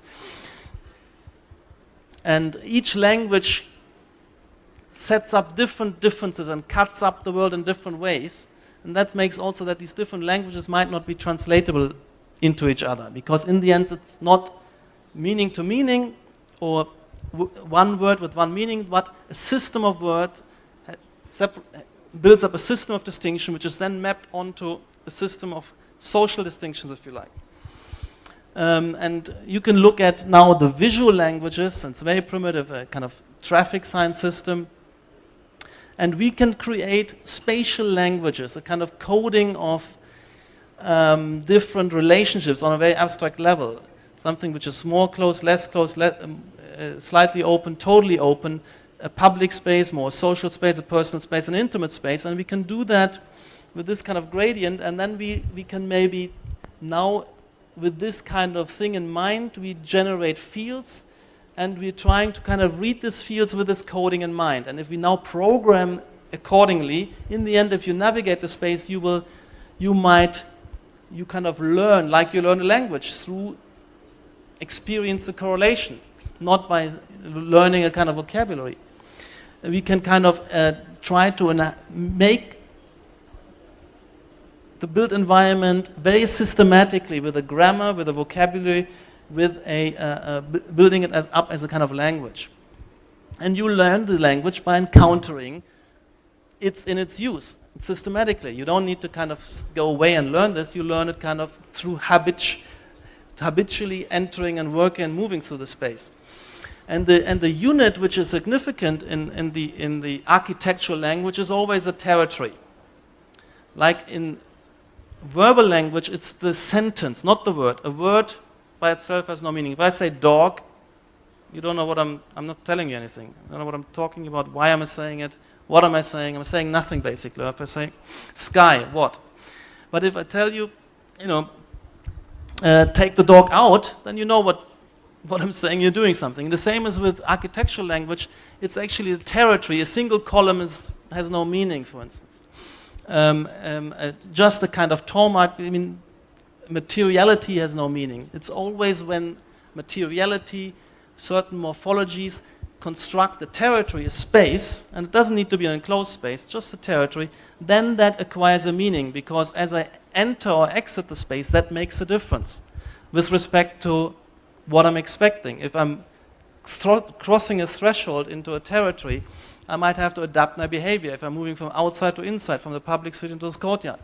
This is the communication. It now changes everybody's behavior and therefore makes a new institution, a new situation possible, and it orders people in new ways. So that's why a kind of the language of architecture and has a kind of territory as a minimal significant unit. And can either be accepted or rejected. You either enter or exit. You accept or reject my command, take out the dog. Every communication has kind of that capacity to be accepted or rejected. And we worked, for instance, with a student project where we tried this systematically. We're creating first of a kind of some organizational diagrams using color coding and certain labels, and in the end these color codes and the labels are replaced by morphological distinctions, positional distinctions, material, texture distinctions, etc. So in the end, all what I need here to know what I'm doing is being replaced by design itself, and the information is preserved and even enhanced. So it becomes a very information-rich. So the difference between a faceted shell versus the creased shell versus the smooth shell is the difference between, for instance, the School of Science, the School of Arts, the School of Humanities in a university. They're different shapes, which mean lecture, library, workshop, seminar, and they can now be combined. So there's now the lecture and the art school, the lecture and the science, the lecture and the engineering department. So these two are kind of overlapped and combined. And so we build up a kind of repertoire. And again, you work parametrically in different scales, different sizes, and then you look at structural system, for instance. And yes, we need to structure, it's a technical issue.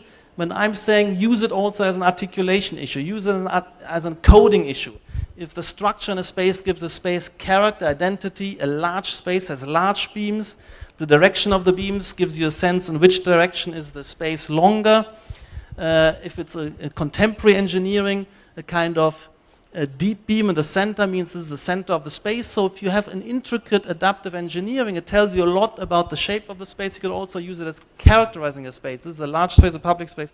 I'm saying our task in this is to use engineering intelligence and turn engineering forms into an articulation medium and characterize and articulate space and bring that into a systematic system of signification and build a language, which same with all the environmental engineering aspects, with brise-soleils, with shading elements, with openings, with framings, with joint lines, with tessellations, all these things, they become a medium of articulation, part of a semiotic code. That's the way we're kind of working. So with each of these decisions, you have always many possibilities technically. And we know it's going to be parametrically differentiated because also the functions we want to parametrically differentiate. And our task now is to make this stuff speak, that everything I encounter gives me information, tells me something. So I can work in this way that I'm having always an excess of formal material, and I think of interpreting it, and interpreting it means using it systematically. That all the entrances now have a particular way of framing, so I can recognize the entrance, etc. So here you can say that every different type of ribbing has a different functionality encoding or a different social encoding. I'm also saying it's not only different types of interactions to be distinguished, it's different social types. Is this a student? Is it a member of staff? Is it domain for visitors, for the general public? So different social types need to be distinguished as well. And this is a kind of, I can't go into detail with this, and the morphologies are drawn from these kind of simulations. The morphology is very rich and diverse, and now turn it into a kind of grammar, into a kind of semiotic system. And in the end, I have, strong identities, different articulations which have different meaning interacting with different ground reliefs. And just give you a glimpse of this, the way this might look. In the end, you have something which has a complexity, a richness, an orderedness, a correlative intensity, but when you now think of the life process which move through it, you can find how this codes social type, how this codes function type, how this codes interaction scenarios, and everything makes sense and guides you and has meaning. Of course, that is a kind of very demanding project, and there might still be excessive, uninterpreted elements which are now interpreted through appropriation and new rules of use that texture and invent, of course, audience participation in a sense in that final encoding is required. I mean, we can just speculate. In the end, the actual life process will speak that language, will morph that language, will change that language. So this is the way we're looking at the world of spatial signage. And again, it's intricate, it's interesting. You can, on the one hand, and again, it's subjective in many ways. What is one sign, signifier even, versus another? You need to rely on the kind of socialized reader. These look very, very similar, but they're all different. They're clearly discrete. These are the letters of the alphabet. They look very similar, but mean something radically different. This one, they look all radically different, but they're all the same. They're the letter A. So you have a huge scope to use the distinction between A, B, and C, and you can use all of these in the end could be the A. So you have an enormous richness of using and reusing distinctions, and there's nearly no limit on the final phenomenology of that. So this is to be considered.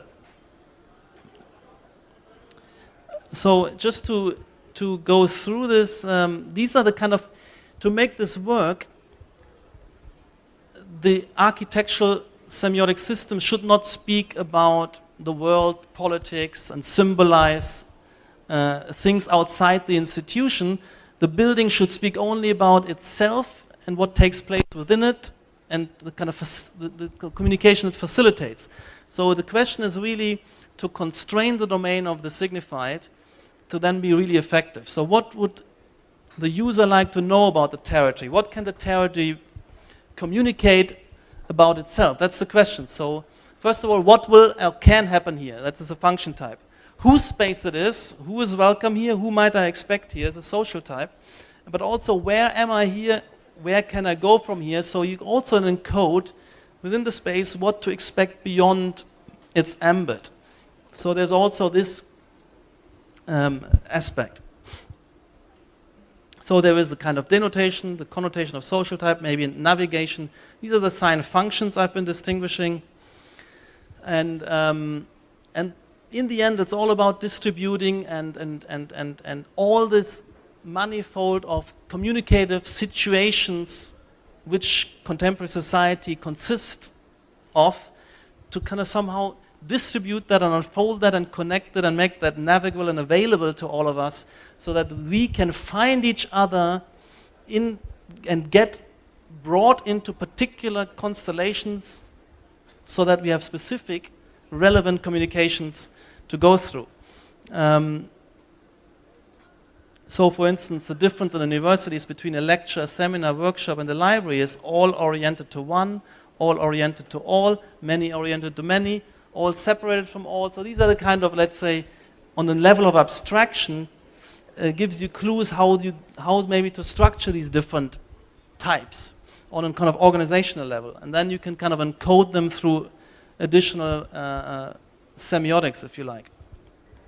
And what I'm now going to do is, the final step is, how am I actually working on this? I've been showing you these images, I've been labeling what is the different types of functions you can write into the spaces, but this is quite tedious, and also makes it difficult to overcome stereotypes. So I'm writing, here's a kind of foyer, here's a kind of half foyer, which is more intimate and is only for students, and the other one is for. So I have to write a lot. I want to be quite nuanced and different, and it kind of keeps migrating. So it becomes very difficult to work on and keep track of.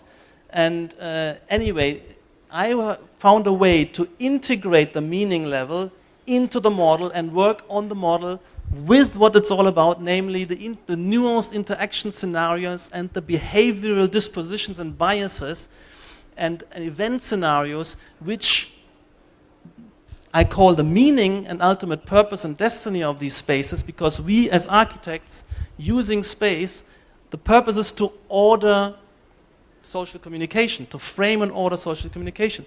So, and to show that, I'm saying we can actually do that now by bringing into the model the meaning of all these spaces and features and distinctions and forms and materialities by crowd modeling. I can now bring the domain of the signified, the meaning domain, into the architectural model in the form of crowd and agent modeling. So I'm saying, I mean, these different patterns and interaction scenarios, in this case there's a kind of rather unstructured environment, but there's still demarcation line objects and so on. This kind of gathering and structuring, and this is what we want to bring into the model. The architecture here is quite neutral, but of course it will also be more details where we start to look at how people react to environmental features and how their behavior and the overall event is ordered by that. The technology is available to architects at the moment primarily in terms of technical efficiency, of evacuation, of streaming. It's a kind of mainly an issue at the moment of engineering, doing traffic flows, doing evacuation flows for fire and so on. So it's kind of fluid dynamic of crowds. That's what has been done at the moment in the context of architecture, and we do that more and more in our projects in airports and train stations, but it's not really about the life process, it's only in the event of the fire. But you can see here that the capacity of these tools is quite powerful. Large groups, even you can differentiate different characters and types, and I mean you can play with that. So there's a whole kind of computational power of simulating crowd behaviors, and that's the way we can integrate. And here again, it's a kind of primarily about evacuating a space and so on, which is boring. But I'm saying simulate all the life processes, all the institutions, all the communication scenarios. And the capacities are being built up at the moment. So, and we've done little studies already, like a few years ago. You can simulate human behavior with very simple automatons when it comes to circulation. For instance, here you can see here how the two groups stream against each other and they order themselves into laminar flow, into left and right. There's a spontaneous symmetry breaking and a kind of seemingly intelligent behavior, which is purely a kind of emergent order. Now, if I go to the next one, and you have an opening, and then you have also experienced this in an underground, that you have the two streams separating into left and right, and here you have them separating into a before and after, which is also, if you observe the narrowing point, you have crowds coming, there's kind of orders in time, before and after. Now, these are still in the domain of simple circulatory flows and getting a handle on that. But this is what our students can do. They did this in half a day after they've heard about the phenomenon. And it is very simple. And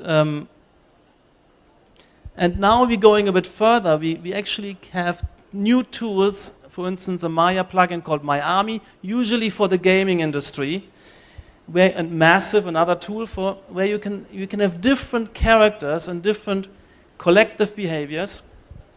And again, at the moment, this is just people reacting to people. But what is important, how people react to environmental clues, and the people-to-people relation changes relative to environment they're in. So here it's again only a group of people moving through an opening, etc. So this is just warming up, letting the students, and because this is not what we're doing in the office, this is the kind of research I'm doing at the AA and other at the studios, and we're moving into more interesting things. We're moving into so-called functional crowds, so that it's not just generic bodies moving and keeping kind of distance and so on and jamming together, but different settings now triggering different behaviors, different communicative behaviors to do with the furniture, with the texture of the surface. And this is research which is done, in fact, also in the game industry context, because you want to create scenes in which autonomous agents, in fact, are behaving. You don't have to do a frame-by-frame simulation. You just let agents roam through your environment and they will do the appropriate thing because they can read the influence by the environmental clues. And that's what we're going to work on. That's what we do. We want to simulate, cocktail party. We want to simulate a scenario where you go to a party, you start with a cocktail, then kind of there's a little stage, the host makes a speech, there's a reorientation, then you move on to a kind of bar situation, dinner situation. After dinner, kind of informal sit down with intimate communication. There's a whole differentiated unfolding of nuanced communication scenarios, and it's been a good event if you had met lots of new people. Some of you were able to get into deeper conversation, and then you had a kind of some very kind of intense conversations in a corner, and so you need to have corners. So the point here is how to work with this, and again we're using different tools to start to look at flocking, look at how attraction points in space, entry points make a difference. And the problem here is to actually evolve a satisfying, intense, enriching communication scenario by using just the space to order and program the actors by giving them behavioral clues. And I think we all can learn, and we move into a new environment.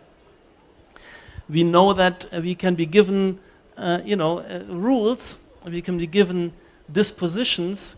When we enter a space where we open a door, we kind of calm down, we quiet down. We know how to behave, and we started to introduce kind of architectural actors into the mix. And this is again more like fluid. This is old stuff, so you can work on different levels of abstraction, and just.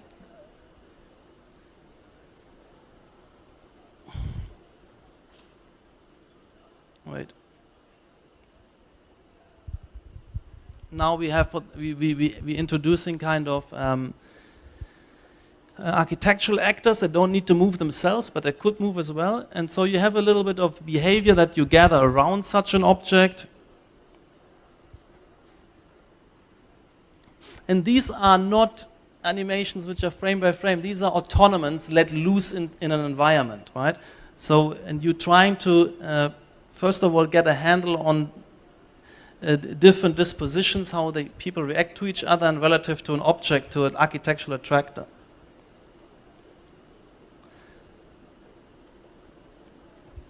You start with very simple things of people recognizing each other and approaching each other, sitting down. I mean, it's very, very basic, but we're starting to introduce architectural features. And there's a certain chance. It's not deterministic. There's a certain bias only. It's not that things have to happen, but there's a likelihood of things happening. It's if you have a counter somewhere in a corner and there's a likelihood of one standing, somebody else gathers and connects.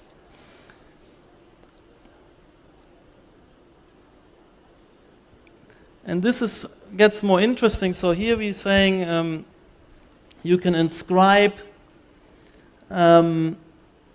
biases, for instance, with giving the floor different zoning or different textures.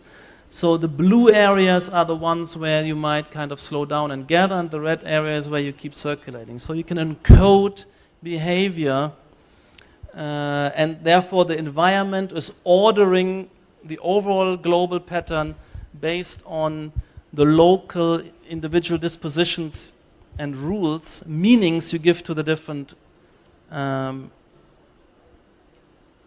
features. So here we have another scenario where you have a market or something. So the different textures of the floor imply different speeds of movement. So the fast movement is in the middle and the slower movement to the edge. So you can kind of generate potential for additional activities at the edge, etc. And this way you can experiment in your model with meanings, with dispositions, and you can generate and work on an overall scenario in which the architectural order is critical in ordering the event.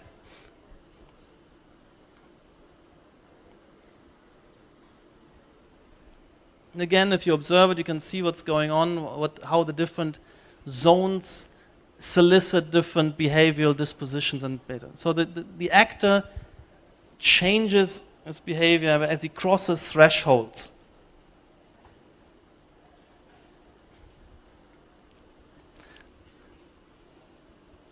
As he crosses that threshold, it kind of speeds up, let's say. I mean, these are very simple models, but I think or you can have topography and make topography do work of ordering the situation. And here it is most clear, perhaps, that you have, as the new territory is encountered, behavior changes. And the interesting thing is here that the territories themselves can be shifting and moving and adapting. So you could have a dialectic between different territories and listening different behaviors, but also you can shift the territories around either by kinetics, by opening and closing divisions, or by simply that perceptual reconfiguration I was talking about earlier. So here you have the kind of very powerful paradigm of how the environment, and maybe even a dynamically learning and adapting environment, is structuring behavior. And this is the idea that you also might leave traces. So there might be an interactive environment where the actors leave traces, there's trace following, maybe that is a certain time factor, and there's an interaction now between an environment which kind of structures behavior, and then the behavior in turn restructures the environment. There's a whole dialectic, a whole kind of evolutionary process. And you could also see here that there could be a kind of interactive correlation between environmental elements and behavioral elements. And so we're working on this kind of responsive environments which kind of reconfigure based on behavior and then kind of restructure a new behavior. So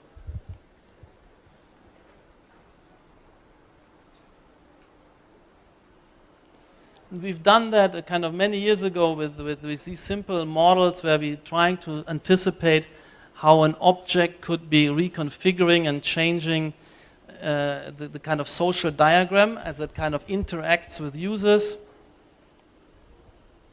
But at that time, we kind of thought through the behavior and made the kind of frame-by-frame sketch, whereas today we actually working with autonomous agents, where we have to observe what they do. They do to some extent what they want according to particular biases. So here they just orient by the wall, or here it's very primitive stuff, of course, still, but here the wall flattens down and becomes a kind of place to sit down.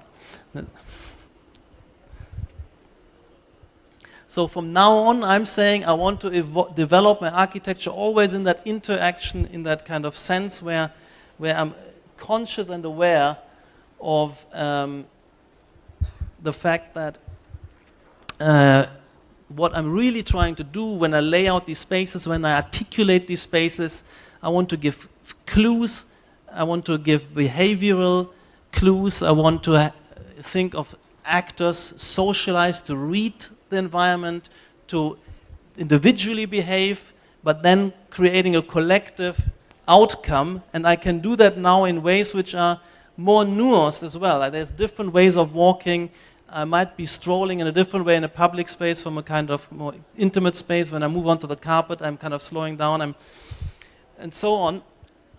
yeah, so that's the project in terms of bringing kind of the societal function of architecture, pushing that, understanding that, and upgrading that technologically, and making a new project on a new level of sophistication. So thanks for your attention, and I'm also available for dialogue and questions now. Thanks.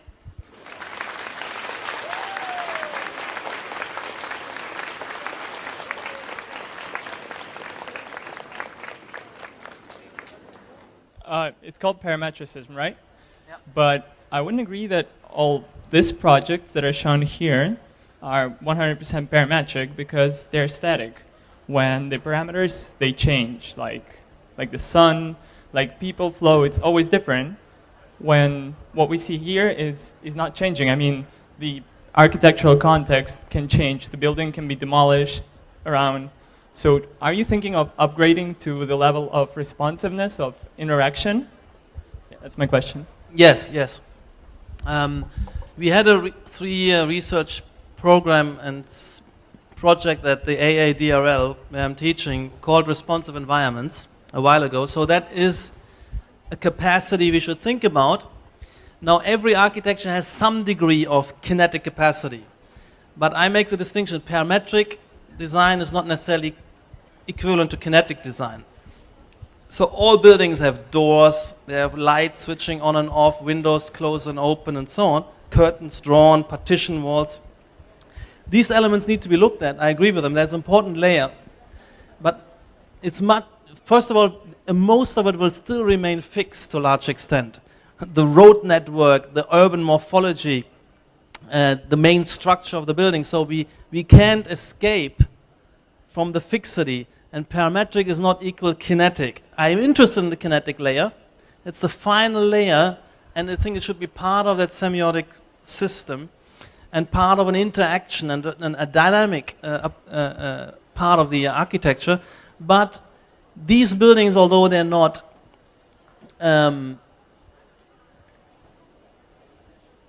moving, they're parametrically variable, because as you move along, the environment keeps changing. In the station, as you move from one station to another, it all looks different and is readapted to the conditions of the environment. So in this sense, it's parametric, even if it's fixed. And most of what we will do will be fixed. And we need to understand the power of how it creates a complex order and differentiated order, and kind of an order where I can also understand how it responds and resonates with elements around it. So usually if you put a new building in there, it should kind of resonate and tell you what's beyond its ambit as well. That's the parametric. But the kinetic is important, but not something to focus on only, for sure. You are talking about confrontation between minimalism, between parametricism and modernism. Yeah. Also against minimalism, you're quite right. And I'm not sure that modernism is dead. It's not true. But well, I mean, of course, you have some people who are still working in this way. Right? You have somebody like minimalism, like Chipperfield, for instance. He is still working like a modernist. That means he is happy to have work with rigid stereotypical figures, to have endless repetition. He doesn't want to differentiate. He doesn't want to be sensitive to context conditions. Yes, you have people who do that, but I'm saying we have a more sophisticated, a more nuanced and high-performance way of handling urban sites, and therefore I think modernism intellectually is dead. Of course, there's still some, there's still people who might be not up to the level of their own discipline, as it were. They haven't understood fully where the discipline has gone and evolved to. and therefore they're not participating. But intellectually, I would argue modernism is dead. Hi. Thank you for the great presentation. In terms of production costs and building time, what can you say about that approach in comparison to more traditional? You mean construction time? Yes, I mean construction time and construction costs. Costs, yeah, Yes. okay. I think there is, of course, at the moment, it still takes somewhat longer to design, first of all, because you're trying to be more intricate, you're trying to be more sensitive to conditions, you're trying to be more nuanced. So there's more intelligence in the project. It takes longer to kind of think that through. Now, in terms of, and the same is, there's more complexity later on to fabricate the parts, more difficulty in construction. But I think the difference is kind of decreasing with every year. Because for us, it takes more time, more on the thinking and time, not more drawing time. Because if we have a parametric model, we produce all the drawings off the model, and if the floor is 50 times the same or it's 50 times different, it doesn't change our capacity. If we lay out the panels of our project, it's all a script, picking them off the model and laying them out and folding them. So it doesn't take longer for us in that level. And if you work with sophisticated construction companies who work with robotic fabrication, and they also have 3D capacity, and it is also, of course, it is kind of becoming a diminishing difference.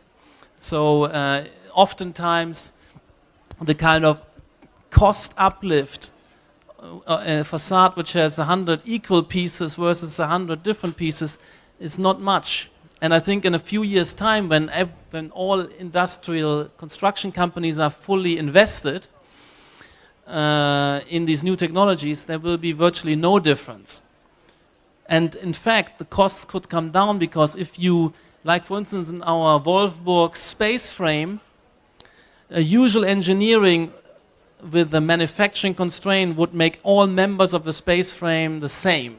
That means they would look at a critical piece, dimension that, and then repeat that piece across the thickness of the beam, across the whole thing. So the thing will be much more heavy and more material consuming.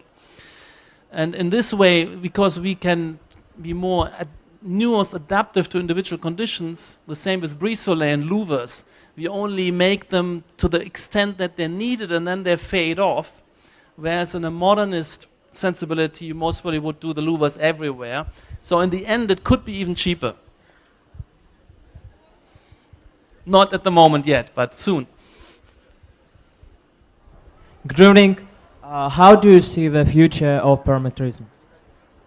The future of what? Of parametrism.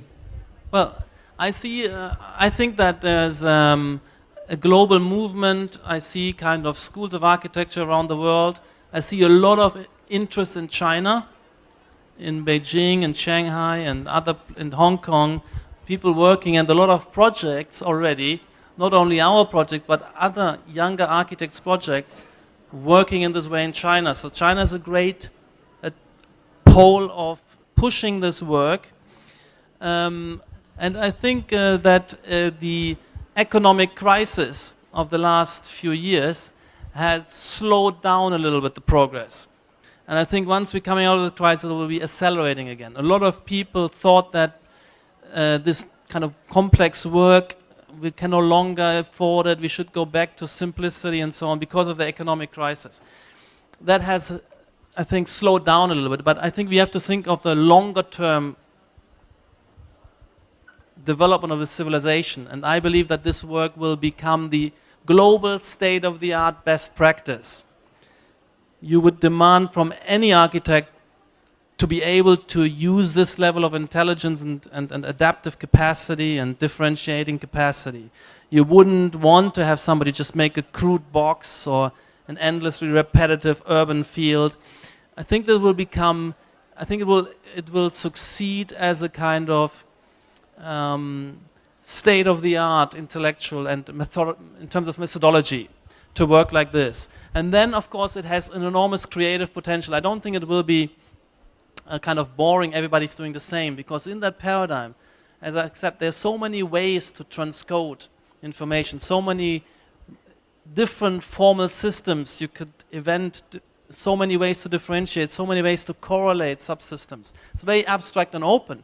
So I believe that there will be a series of subsidiary styles and movements within that, and very original careers within that. Because the very original field, very new, in which has a lot openness for further invention. Whereas in minimalism, it's been, there's the stone has been turned so many times. I don't think you could make anything particular original there. And anything, it's a wrong historical trajectory. So I see a great kind of proliferation of original architects, of movements, of subsidiary styles. Like modernism had a number of subsidiary styles. It started with a white modernism, then became kind of brutalism, interest in materiality. It became metabolism, high-tech, quite different, but they're all modernists. They all work in terms of separation, specialization, and repetition. All of these sub-styles. And I think that parametricism has a much more rich future than modernism. And I think it will be regionally adaptive, so it could be a global style much more convincingly than modernism. Modernism, in a sense, was exported its models into different regions of the world, undifferentiated, not taking account of local conditions, climates, etc. It was just that glass box with a kind of air conditioning machine which you could kind of drop anywhere. That's not our sensibility. Our sensibility is that we're looking at closely adapting to local climates. We don't do glass buildings in the south. We're trying to work with passive systems, be environmentally adaptive, being socially adaptive, variable. So I think it will be also much more, it will be a global and universal best practice in terms of principles. It's like there's one science, but it will apply itself with a much more local sensitivity. So there will be regional sub-strands and so on. So I think that's also a much richer paradigm and movement than modernism was. But modernism was the first global style which really took hold of the totality of the built environment globally, everywhere. And that will also be the case with parametricism. But it will be much more context sensitive, culture sensitive, climatic sensitive. Спасибо за презентацию, она была великолепна. Вопрос такой, не считаете ли вы параметризм немножко надуманным названием? Вы все время говорите о интерактивности, о взаимодействии. Не считаете ли вы, что параметризм является лишь частью интерактивной архитектуры и его инструментом? Это первый вопрос. Второй, как вы считаете, как может развиваться ваша архитектура в том случае, если ваш скрипт будет ошибочным? Ну и в сравнении простая форма может быть ошибочна. Ваша форма как бы сложная, интерактивная, тоже может быть ошибочной. В чем разница и как вы видите ее адаптацию к изменениям? Спасибо. Thanks. Yes, it seems to be, you could argue that some of the particular complexity of the form, which takes up, context-specific situations, program-specific articulations, etc., there is a kind of potential contradiction with openness and flexibility, right? So the more determinate the form, the less seems to be flexible for the future. And to some extent, there is always that choice. But if you think this through radically, you would end up with an undifferentiated neutral space, which in theory could be anything, but in fact can be nothing. And what we are doing, and there's also always just one object. You can have a kind of urban grid with one empty box all over. It facilitates nothing. It creates no identity. It stimulates nothing. So what we are doing is we're having complex, variegated form. Some of it is determined and thought through with particular agendas we know about, but other parts of that differentiation is just open, just creating 100 different things, not knowing yet. For instance, if you do an urban field, the modernists would make 100 blocks the same. We would make the 100 blocks very different, from very small to very large and everything in between. Maybe we don't know if there's a use for the very small and for the 3/4 size, but we're just offering something much richer to the market and let the market appropriate and decide. And then we change our parametric model to follow the market. And anyway, even with the new uses, the change of society, the society is always 100 different things to find, to appropriate, to use. It's better than only one thing. So it could be non-specific differentiation as well, which is quite open and flexible to different uses, different appropriations. And we can be much more, in a sense, testing the market. Maybe even people didn't know that they could like some strange form which is in the mix.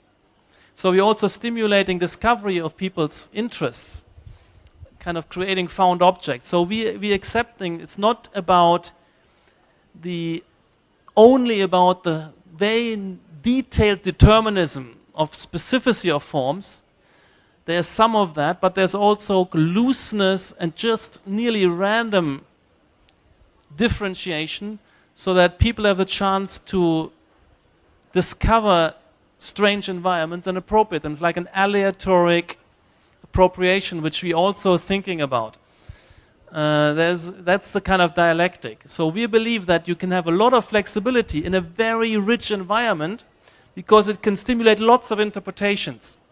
It's a bit like if I give you a kind of random painting of ink blots and patterns or watermarks on a wall.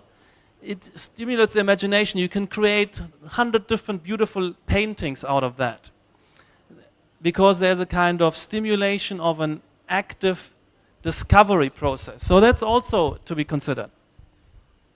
I want to ask you about the organic component. You mentioned about the natural organic component like sand dunes, beehives, and are these the mainstream of your inspiration, or for you personally, where do you get your inspirations from? Yes, that was the first kind of wave of inspiration to think, can the built environment be more like a landscape, meaning, or natural environment where you have transitions, gradients, where it's not just the building, from here it's an interior, a sharp line, then there's the exterior, or here is one surface, one part of the city, cut another part. In nature you have a kind of more smooth transitioning. The hills become slowly the mountains, the vegetation gradually changes, etc. There is kind of soft transitions, blurred boundaries, etc. So that was an inspiration, that's quite true.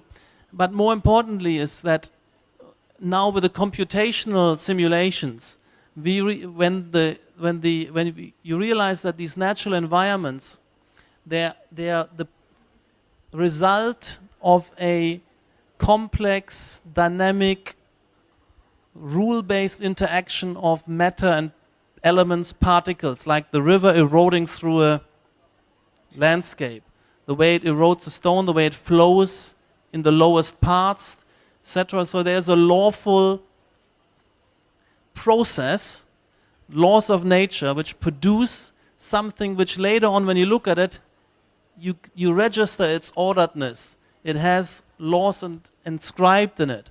And this became a kind of paradigm, a general paradigm. No longer necessarily going to individual features like dunes and imitating those, for instance, but more about appropriating that general principle of a kind of rule-based formation where you give elements and structures and components laws of association. That became more important, so it becomes more abstract. At the same time, you have biomimetic research. You can still also learn particularly interesting things, for instance, structural systems, from the fiber logics of trees. The way the tree is able to branch off a large branch without ripping it off the trunk. The way it has to do with the way the fibers are laid and redirected into the branch. And that kind of detail logic you can learn from that, or you learn from particular organisms how they keep kind of temperature stable relative to a changing environment, and you learn from that. And what we recently done, so there's not only general principles, also specifics you can learn. That's kind of biomimetics, which is used not only in architecture but also in engineering a lot. And we also looked now at, interestingly, we researching not only organisms but early vernacular traditional architectures, where they had not so much a capacity to kind of bulldoze the land, where they didn't have air conditioning, for instance, where they had to adapt more passively through natural environments, and they're quite intelligent because of centuries of trial and error, developed an interesting, intelligent local building logics, environmentally, materially, and so on. And you can sometimes retrieve that, understand it through science, and then utilize it again.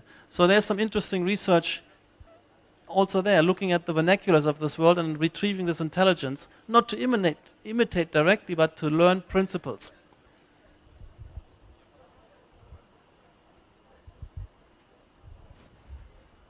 Good evening. Oh, I'm sorry. Yeah, you almost answered my question. But okay, continuing the theme you're talking about, that first, this old style is based on using a new tool, then it's aesthetic, and still I can't understand the philosophy of functioning. I can't see something revolutionary new in that. Personally, for me, it's kind of unclear, especially on the urban projects. It's kind of, I don't know, creating, for me, it's like Disneyland lifestyle. You know, this is how I see, I mean, you're articulate and searching for inspiration and how you articulate the space, designed it. It's more about using the tool and aesthetics and communication and so on and so on. But then, I mean, living in the, for example, all these urban patterns you showed, I mean, functioning, when everything is collaborating, going from one space to another. And isn't it unnatural in that way? I mean, repeating naturally patterns, but that's actually just, I mean, I don't know how to ask. It's like unnaturally way of living. I mean, people are used to be separated as well and communicate, be together in one moment. Yeah. Okay. Well, I'm quite excited about the fact that it looks so other, so different. And I think that it's a question of sensibility. I mean, I advocate a sensibility where we should be curious about what humanity and human civilization could become in the next stages. Not thinking about there's something particularly natural about a particular way of life. I think what you find natural is maybe something which only existed for 50, 60 years, and it became normal, but it's not natural to the human race. I mean, the human race biologically is an ape. So, and how artificial have we become? Not only in the future, but already, where we're living with mobile phones and internet and clothes and flying across continents and being on watching television and channel hopping, and so we living with all these prostheses and systems. It's already so super artificial to what we are biologically, namely a kind of flock of apes ultimately. I'm curious to what else can we become, and I don't think, of course there are some ultimate biological and psychological constraints, but I'm more fascinated to look at the diversity of lifestyles which have existed if you look at anthropology, they're also in terms of human relations, social relations, the kind of monogamic nuclear family,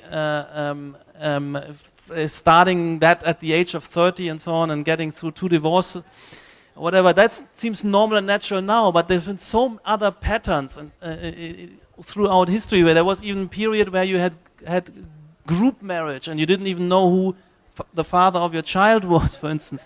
Some kind of utopia, story. So I'm inviting you to think of, look at how radically different humans have existed and lived in history and in different continents, and how radically we've evolved and how artificial all of this is, including, let me find this image, I mean,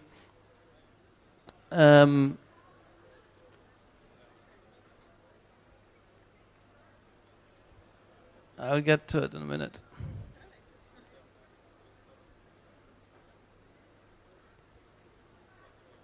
How natural is that? 100%. Isn't it? It's totally artificial.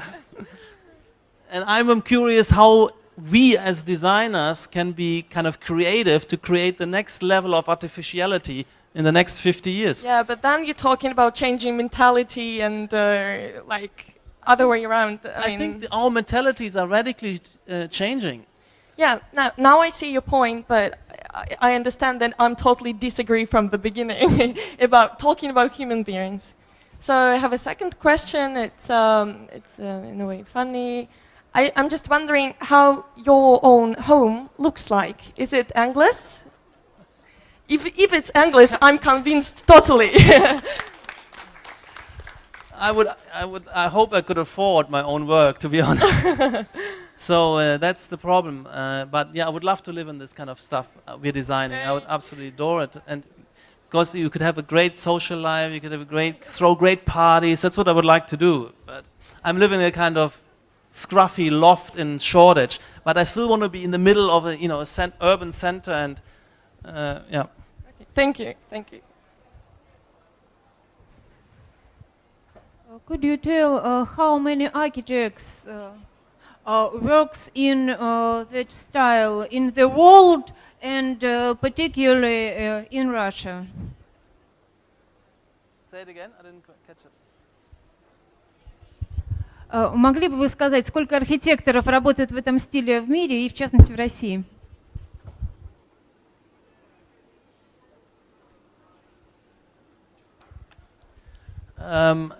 I don't know exactly how many, but I know that there is some of this happening in Russia, like in every country.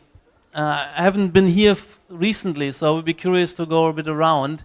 I mean, I've been in Iran, for instance, recently. I went to Tehran and Isfahan, and there have been workshops there, and there have been quite a few architects working with parametric tools, working within the paradigm of parametricism, surprisingly, both in Tehran and Isfahan. And I'm working on a big exhibition at the moment, which will take place in London at the end of 2014, which is parametricism, the new international style, also including design and architecture. So I would actually like to know what there is in Russia. I'm sure there are some people, I've seen some stuff. I think it's happening everywhere. Like in places in Iran, curiously, of course, all over Asia, in the Middle East, in Egypt, in all European countries. Somehow not at Strelka, it seems. I don't know. Maybe that needs to change as well. I have a question. Was you ever think about building theater? Building theater, which would provide a new way of performance, because the architecture you present is sort of about movement, and I know that there were attempts in the beginning of the last century of like Kiesler and something else like movement theater, endless theater, and I think that this architecture would be I don't know, sort of where audience would have a chance to move and performers will have a chance to move as well, and also So it will be a scenario of movement between audience environment and performance environment. Was you ever thinking about this, and what do you think about such type of theater architecture, and what do you feel when you come to the theater and look at the proscenium set design? And yes. Well, I agree with you that the scenario you're pointing out would be in line with the kind of spirit of this kind of architecture, to have something which is not so rigid as an institution, with going into this room, sitting down, and then 2 hours there's one action. So it would be something. It's still happening, of course, and usually if you go now to a theater, you expect a bit more. You have an intermission, you have formal communication in the intermission, and afterwards there's a kind of restaurant like connected to that, and so on. So there is a little bit more going on at your evening out to the theater. But I agree that, of course, there's contemporary discourse about making that more rich and complex and diverse situation, with particularly with audience participation or multiple plays at the same time, etc., so that you get more out of your evening than this kind of one thing. Yeah, I agree with that. I mean, we didn't have a theater at the moment, and we've done an opera, and to some extent it's a shame that yes, we would like to have an institution or a client who is very dynamic and forward-looking and experimental also on the program side, because that's where we push our clients to as well. So I like your idea. Thanks. Добрый вечер. Извините, я буду говорить по-русски. Я слишком волнуюсь для того, чтобы говорить по-английски. Добрый вечер. Я слишком волнуюсь, чтобы говорить по-английски, поэтому придется воспользоваться услугами переводчика. Скажите, пожалуйста, вот в последнее время и у вас в том числе используется довольно много математических продуктов, каких-либо тоже Grasshopper, те же самые скрипты для Maya. А скажите, а как вы думаете, возможно ли, что человек-архитектора когда-то заменит архитектор компьютерный? Хотя бы для каких-то типовых проектов. Спасибо.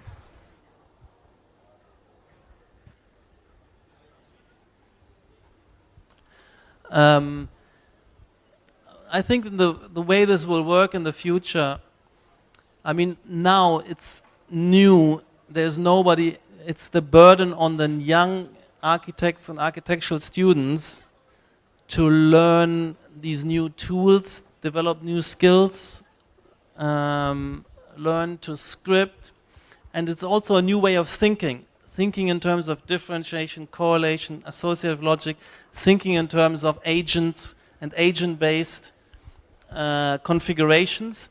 That's necessary, but in the end I think there will also be specialists which will help us and the designers, and in the end the designer is somebody who choreographs a group of specialists, and some of this will be a support team, like we used to have drafting people to help with, and it's already happening with the kind of complexity of programming, of computation and so on.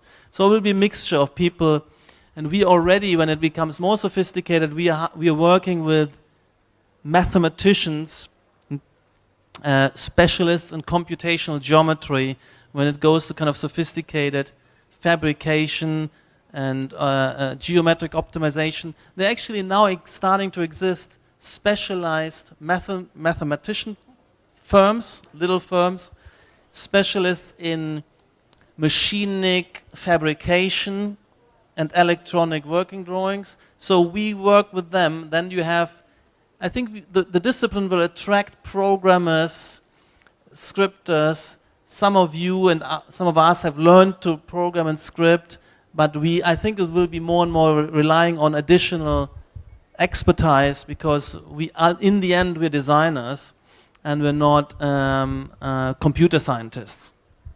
Thank you.